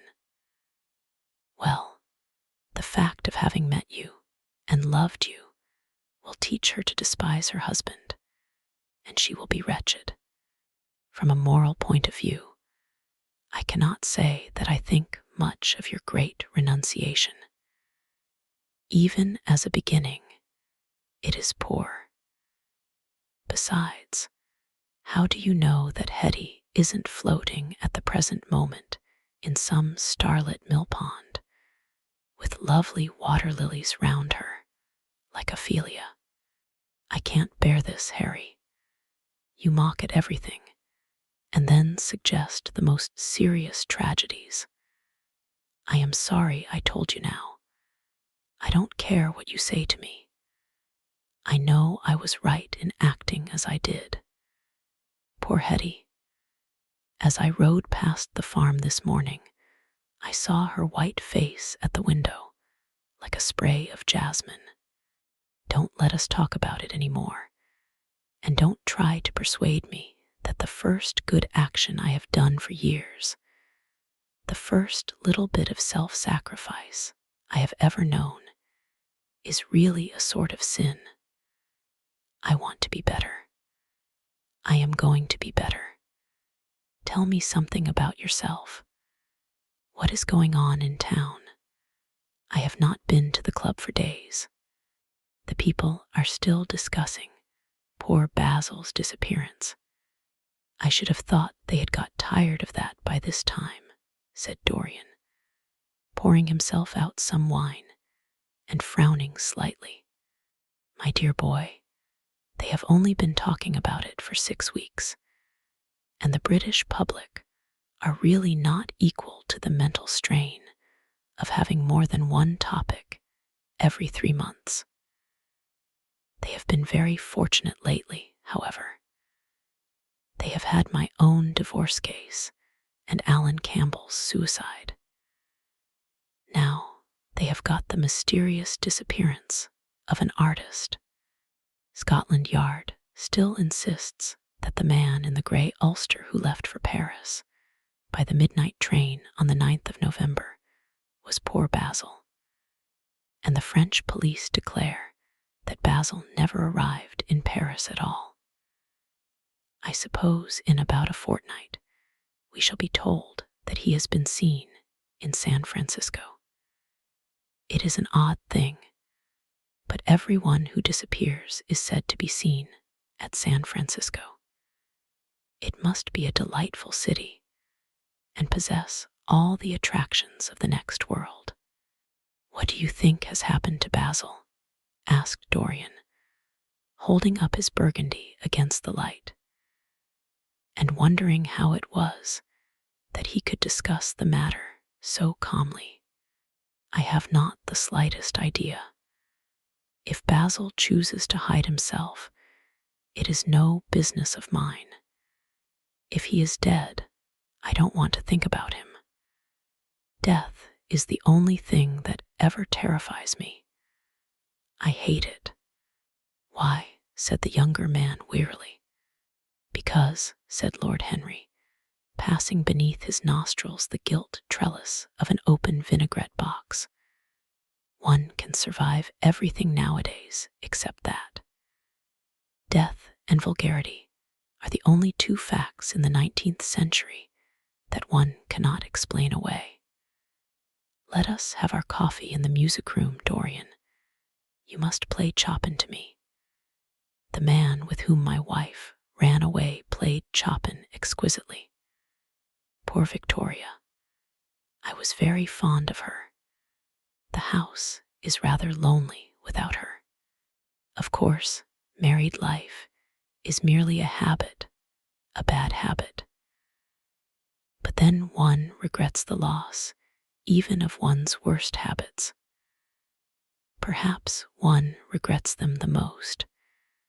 They are such an essential part of one's personality. Dorian said nothing, but rose from the table and, passing into the next room, sat down to the piano and let his fingers stray across the white and black ivory of the keys. After the coffee had been brought in, he stopped and, looking over at Lord Henry, said, "Harry, did it ever occur to you that Basil was murdered?" Lord Henry yawned. Basil was very popular and always wore a Waterbury watch. Why should he have been murdered? He was not clever enough to have enemies. Of course, he had a wonderful genius for painting. But a man can paint like Velasquez and yet be as dull as possible. Basil was really rather dull. He only interested me once, and that was when he told me, years ago, that he had a wild adoration for you, and that you were the dominant motive of his art.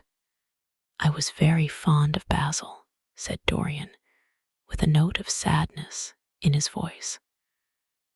But don't people say that he was murdered? Oh, some of the papers do. It does not seem to me to be at all probable. I know there are dreadful places in Paris, but Basil was not the sort of man to have gone to them. He had no curiosity. It was his chief defect. What would you say, Harry, if I told you that I had murdered Basil? Said the younger man. He watched him intently after he had spoken. I would say, my dear fellow, that you were posing for a character that doesn't suit you. All crime is vulgar, just as all vulgarity is crime. It is not in you, Dorian, to commit a murder. I am sorry if I hurt your vanity by saying so, but I assure you it is true. Crime belongs exclusively to the lower orders. I don't blame them in the smallest degree. I should fancy that crime was to them what art is to us, simply a method of procuring extraordinary sensations. A method of procuring sensations. Do you think, then, that a man who has once committed a murder could possibly do the same crime again? Don't tell me that. Oh, anything becomes a pleasure if one does it too often, cried Lord Henry, laughing. That is one of the most important secrets of life. I should fancy, however, that murder is always a mistake. One should never do anything that one cannot talk about after dinner. But let us pass from poor Basil. I wish I could believe that he had come to such a really romantic end as you suggest, but I can't. I dare say he fell into the Seine off an omnibus, and that the conductor hushed up the scandal. Yes, I should fancy that was his end. I see him lying now on his back under those dull green waters, with the heavy barges floating over him and long weeds catching in his hair. Do you know, I don't think he would have done much more good work. During the last 10 years, his painting had gone off very much. Dorian heaved a sigh, and Lord Henry strolled across the room and began to stroke the head of a curious Java parrot, a large, gray-plumaged bird with pink crest and tail that was balancing itself upon a bamboo perch. As his pointed fingers touched it, it dropped the white scurf of crinkled lids over black, glass-like eyes and began to sway backwards and forwards.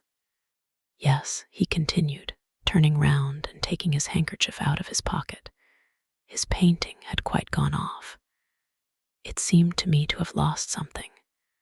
It had lost an ideal. When you and he ceased to be great friends, he ceased to be a great artist. What was it separated you? I suppose he bored you. If so, he never forgave you. It's a habit bores have. By the way, what has become of that wonderful portrait he did of you? I don't think I have ever seen it since he finished it. Oh, I remember your telling me years ago that you had sent it down to Selby, and that it had got mislaid or stolen on the way. You never got it back. What a pity. It was really a masterpiece. I remember I wanted to buy it. I wish I had now. It belonged to Basil's best period. Since then, his work was that curious mixture of bad painting and good intentions that always entitles a man to be called a representative British artist. Did you advertise for it? You should. I forget, said Dorian. I suppose I did, but I never really liked it. I am sorry I sat for it. The memory of the thing is hateful to me. Why do you talk of it? It used to remind me of those curious lines in some play, Hamlet, I think. How do they run? Like the painting of a sorrow, a face without a heart. Yes, that is what it was like. Lord Henry laughed. If a man treats life artistically, his brain is his heart, he answered, sinking into an armchair. Dorian Gray shook his head and struck some soft chords on the piano. Like the painting of a sorrow, he repeated, a face without a heart. The elder man lay back and looked at him with half-closed eyes. By the way, Dorian, he said after a pause, what does it profit a man if he gain the whole world and lose, how does the quotation run? His own soul. The music jarred, and Dorian Gray started and stared at his friend. Why do you ask me that, Harry? My dear fellow, said Lord Henry, elevating his eyebrows in surprise. I asked you because I thought you might be able to give me an answer. That is all. I was going through the park last Sunday, and close by the Marble Arch, there stood a little crowd of shabby-looking people listening to some vulgar street preacher. As I passed by, I heard the man yelling out that question to his audience. It struck me as being rather dramatic. London is very rich in curious effects of that kind. A wet Sunday, an uncouth Christian in a mackintosh, a ring of sickly white faces under a broken roof of dripping umbrellas, and a wonderful phrase flung into the air by shrill, hysterical lips. It was really very good in its way, quite a suggestion. I thought of telling the prophet that art had a soul, but that man had not. I am afraid, however, he would not have understood me. Don't, Harry. The soul is a terrible reality. It can be bought and sold and bartered away. It can be poisoned or made perfect. There is a soul in each one of us. I know it. Do you feel quite sure of that, Dorian? Quite sure. Ah, then it must be an illusion. The things one feels absolutely certain about are never true. That is the fatality of faith and the lesson of romance. How grave you are. Don't be so serious. What have you or I to do with the superstitions of our age? No, we have given up our belief in the soul. Play me something. Play me a nocturne, Dorian, and as you play, tell me, in a low voice, how you have kept your youth. You must have some secret. I'm only 10 years older than you are, and I am wrinkled and worn and yellow. You are really wonderful, Dorian. You have never looked more charming than you do tonight. You remind me of the day I saw you first. You were rather cheeky, very shy, and absolutely extraordinary. You have changed, of course, but not in appearance. I wish you would tell me your secret. To get back my youth, I would do anything in the world except take exercise, get up early, or be respectable. Youth, there's nothing like it. It's absurd to talk of the ignorance of youth. The only people to whose opinions I listen now with any respect are people much younger than myself. They seem in front of me. Life has revealed to them her latest wonder. As for the aged, I always contradict the aged. I do it on principle. If you ask them their opinion on something that happened yesterday, they solemnly give you the opinions current in 1820, when people wore high stocks, believed in everything, and knew absolutely nothing. How lovely that thing you are playing is. I wonder, did Chopin write it at Majorca, with the sea weeping round the villa and the salt spray dashing against the panes? It is marvelously romantic. What a blessing it is that there is one art left to us that is not imitative. Don't stop. I want music tonight. It seems to me that you are the young Apollo, and that I am Marsyas listening to you. I have sorrows, Dorian, of my own, that even you know nothing of. The tragedy of old age is not that one is old, but that one is young. I am amazed sometimes at my own sincerity. Ah, Dorian, how happy you are. What an exquisite life you have had. You have drunk deeply of everything. You have crushed the grapes against your palate. Nothing has been hidden from you, and it has all been to you no more than the sound of music. It has not marred you. You are still the same. I am not the same, Harry. Yes, you are the same. I wonder what the rest of your life will be. Don't spoil it by renunciations. At present, you are a perfect type. Don't make yourself incomplete. You are quite flawless now. You need not shake your head. You know you are. Besides, Dorian, don't deceive yourself. Life is not governed by will or intention. Life is a question of nerves and fibers, and slowly built up cells in which thought hides itself and passion has its dreams.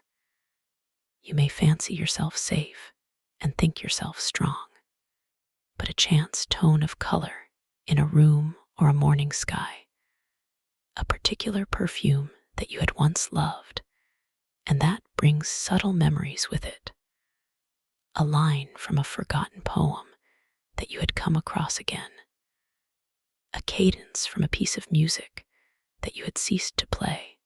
I tell you, Dorian, that it is on things like these that our lives depend. Browning writes about that somewhere, but our own senses will imagine them for us. There are moments when the odor of Lilas Blanc passes suddenly across me, and I have to live the strangest month of my life over again. I wish I could change places with you, Dorian.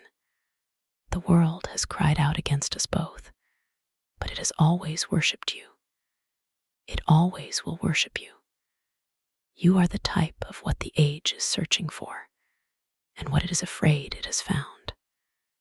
I am so glad that you have never done anything, never carved a statue, or painted a picture, or produced anything outside of yourself.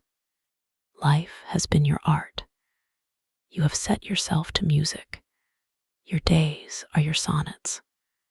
Dorian rose up from the piano and passed his hand through his hair. Yes, life has been exquisite, he murmured. But I am not going to have the same life, Harry. And you must not say these extravagant things to me. You don't know everything about me. I think that if you did, even you would turn from me. You laugh. Don't laugh. Why have you stopped playing, Dorian? Go back and give me the nocturne over again.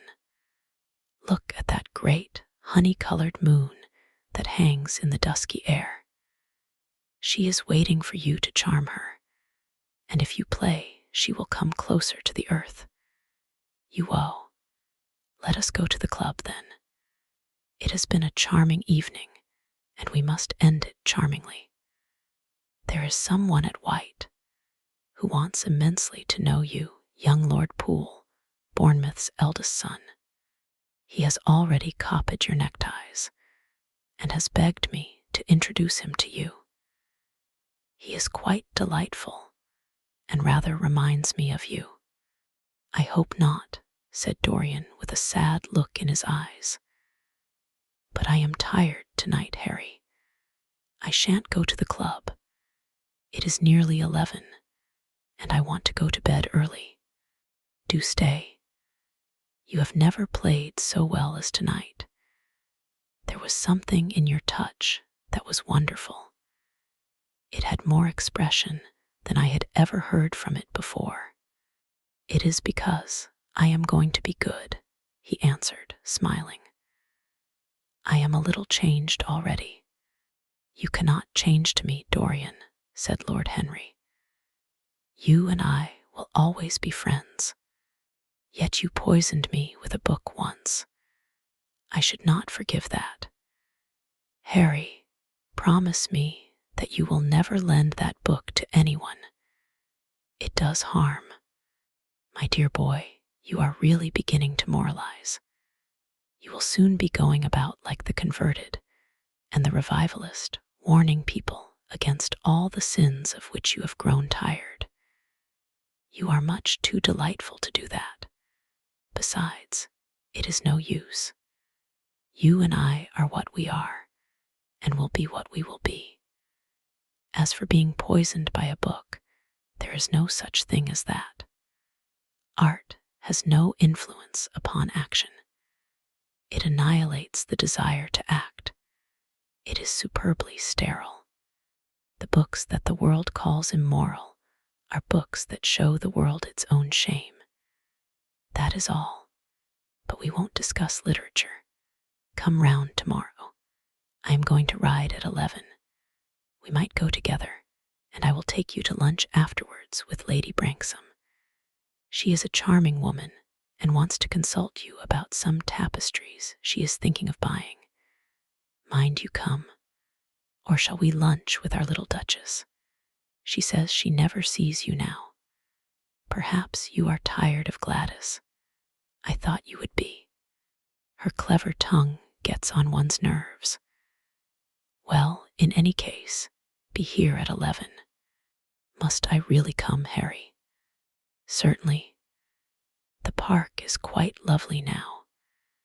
I don't think there have been such lilacs since the year I met you. Very well. I shall be here at 11, said Dorian. Good night, Harry. As he reached the door, he hesitated for a moment, as if he had something more to say. Then he sighed and went out. Chapter 20. It was a lovely night, so warm that he threw his coat over his arm, and did not even put his silk scarf round his throat. As he strolled home, smoking his cigarette, 2 young men in evening dress passed him. He heard one of them whisper to the other, "That is Dorian Gray." He remembered how pleased he used to be when he was pointed out, or stared at, or talked about. He was tired of hearing his own name now. Half the charm of the little village where he had been so often lately was that no one knew who he was. He had often told the girl whom he had lured to love him that he was poor, and she had believed him. He had told her once that he was wicked, and she had laughed at him, and answered that wicked people were always very old and very ugly. What a laugh she had, just like a thrush singing. And how pretty she had been in her cotton dresses and her large hats. She knew nothing, but she had everything that he had lost. When he reached home, he found his servant waiting up for him. He sent him to bed and threw himself down on the sofa in the library and began to think over some of the things that Lord Henry had said to him. Was it really true that one could never change? He felt a wild longing for the unstained purity of his boyhood, his rose-white boyhood, as Lord Henry had once called it. He knew that he had tarnished himself, filled his mind with corruption, and given horror to his fancy, that he had been an evil influence to others, and had experienced a terrible joy in being so. And that of the lives that had crossed his own, it had been the fairest and the most full of promise that he had brought to shame. But was it all irretrievable? Was there no hope for him? Ah, in what a monstrous moment of pride and passion he had prayed that the portrait should bear the burden of his days, and he keep the unsullied splendor of eternal youth. All his failure had been due to that. Better for him that each sin of his life had brought its sure, swift penalty along with it. There was purification in punishment. Not forgive us our sins, but smite us for our iniquities, should be the prayer of man to a most just God. The curiously carved mirror that Lord Henry had given to him so many years ago now was standing on the table, and the white-limbed cupids laughed round it as of old.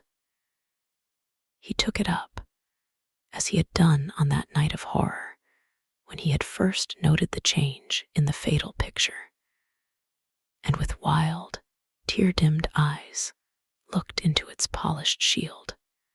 Once someone who had terribly loved him had written to him a mad letter, ending with these idolatrous words: "The world is changed because you are made of ivory and gold. The curves of your lips rewrite history." The phrases came back to his memory, and he repeated them over and over to himself.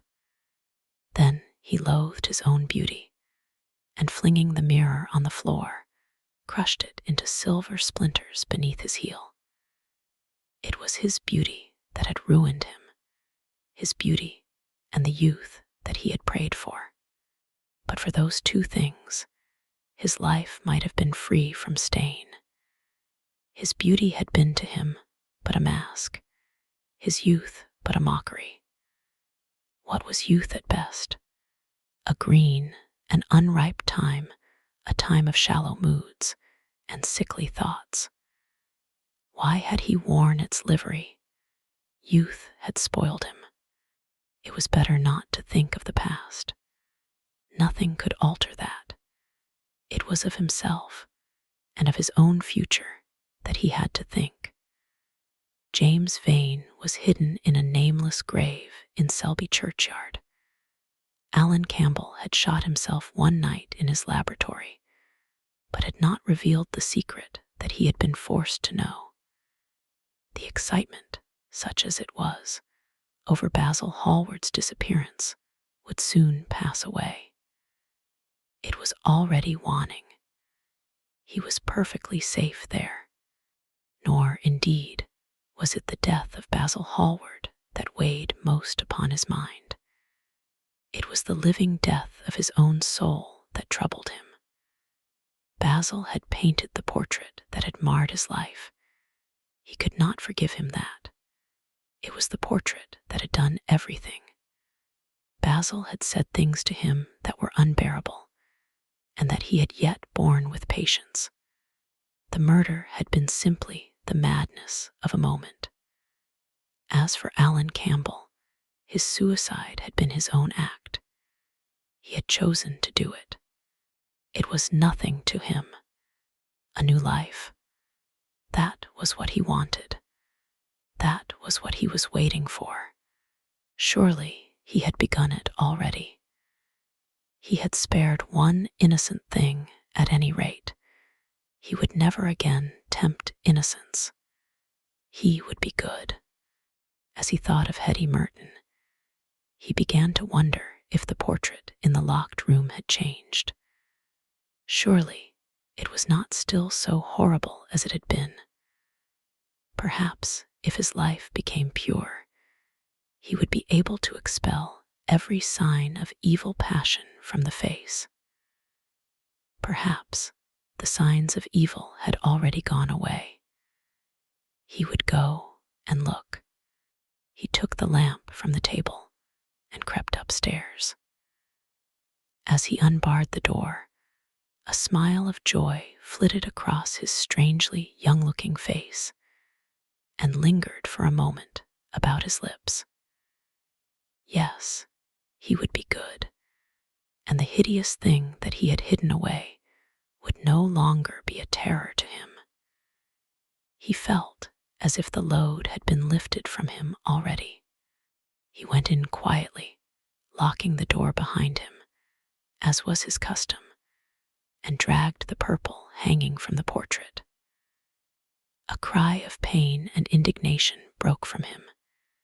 He could see no change, save that in the eyes there was a look of cunning, and in the mouth the curved wrinkle of the hypocrite. The thing was still loathsome, more loathsome, if possible, than before, and the scarlet dew that spotted the hand seemed brighter and more like blood newly spilled. Then he trembled. Had it been merely vanity that had made him do his one good deed, or the desire for a new sensation, as Lord Henry had hinted, with his mocking laugh, or that passion to act a part that sometimes makes us do things finer than we are ourselves, or, perhaps, all these? And why was the red stain larger than it had been?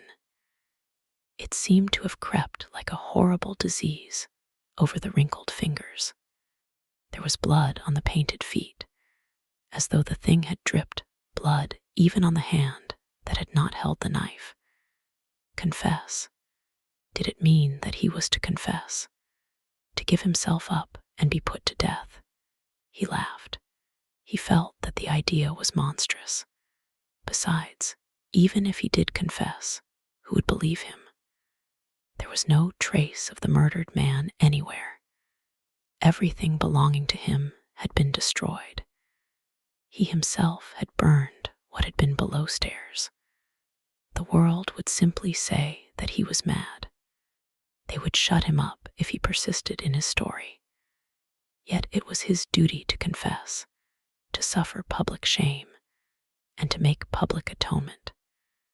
There was a God who called upon men to tell their sins to earth as well as to heaven. Nothing that he could do would cleanse him till he had told his own sin. His sin. He shrugged his shoulders. The death of Basil Hallward seemed very little to him. He was thinking of Hetty Merton, for it was an unjust mirror, this mirror of his soul, that he was looking at. Vanity, curiosity, hypocrisy. Had there been nothing more in his renunciation than that?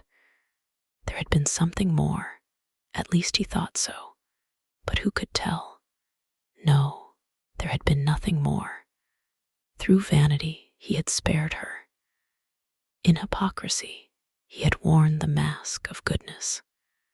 For curiosity's sake he had tried the denial of self. He recognized that now. But this murder, was it to dog him all his life? Was he always to be burdened by his past? Was he really to confess? Never.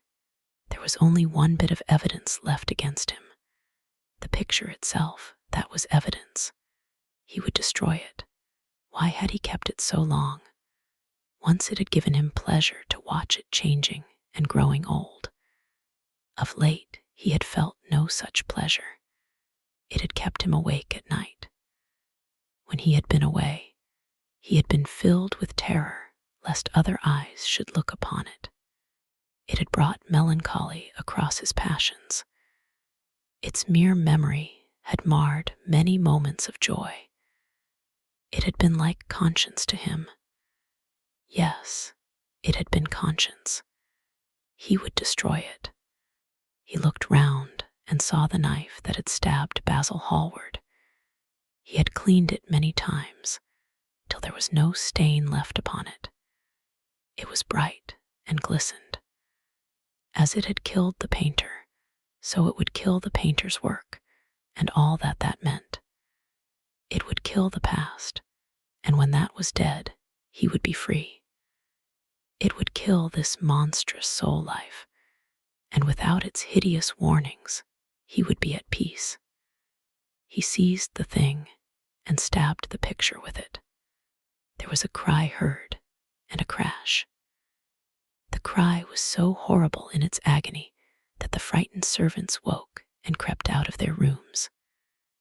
2 gentlemen who were passing in the square below stopped and looked up at the great house. They walked on till they met a policeman and brought him back. The man rang the bell several times, but there was no answer. Except for a light in one of the top windows, the house was all dark. After a time, he went away and stood in an adjoining portico and watched. "Whose house is that, constable?" asked the elder of the 2 gentlemen. "Mr. Dorian Gray, sir," answered the policeman. They looked at each other as they walked away and sneered. One of them was Sir Henry Ashton's uncle. Inside, in the servants' part of the house, the half-clad domestics were talking in low whispers to each other. Old Mrs. Leaf was crying and wringing her hands.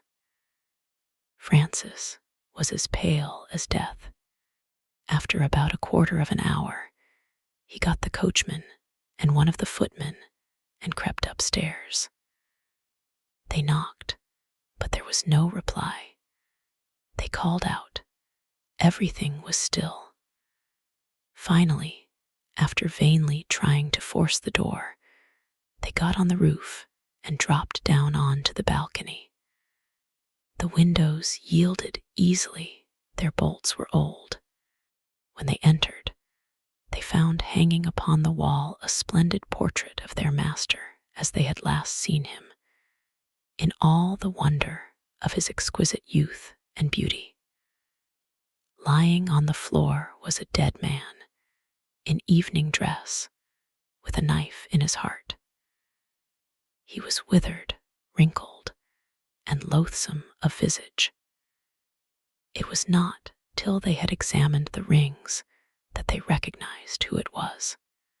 This concludes part 2 of Oscar Wilde's hauntingly beautiful tale. To stay updated, subscribe to our channel, ring the bell for notifications, and explore more soothing tales like this one. If you enjoyed this tranquil escape, leave a comment sharing your thoughts or story requests, and don't forget to like and share this video with anyone who might need a peaceful bedtime story. Thank you for your support, sweet dreams, and we'll see you in next story. Sleep well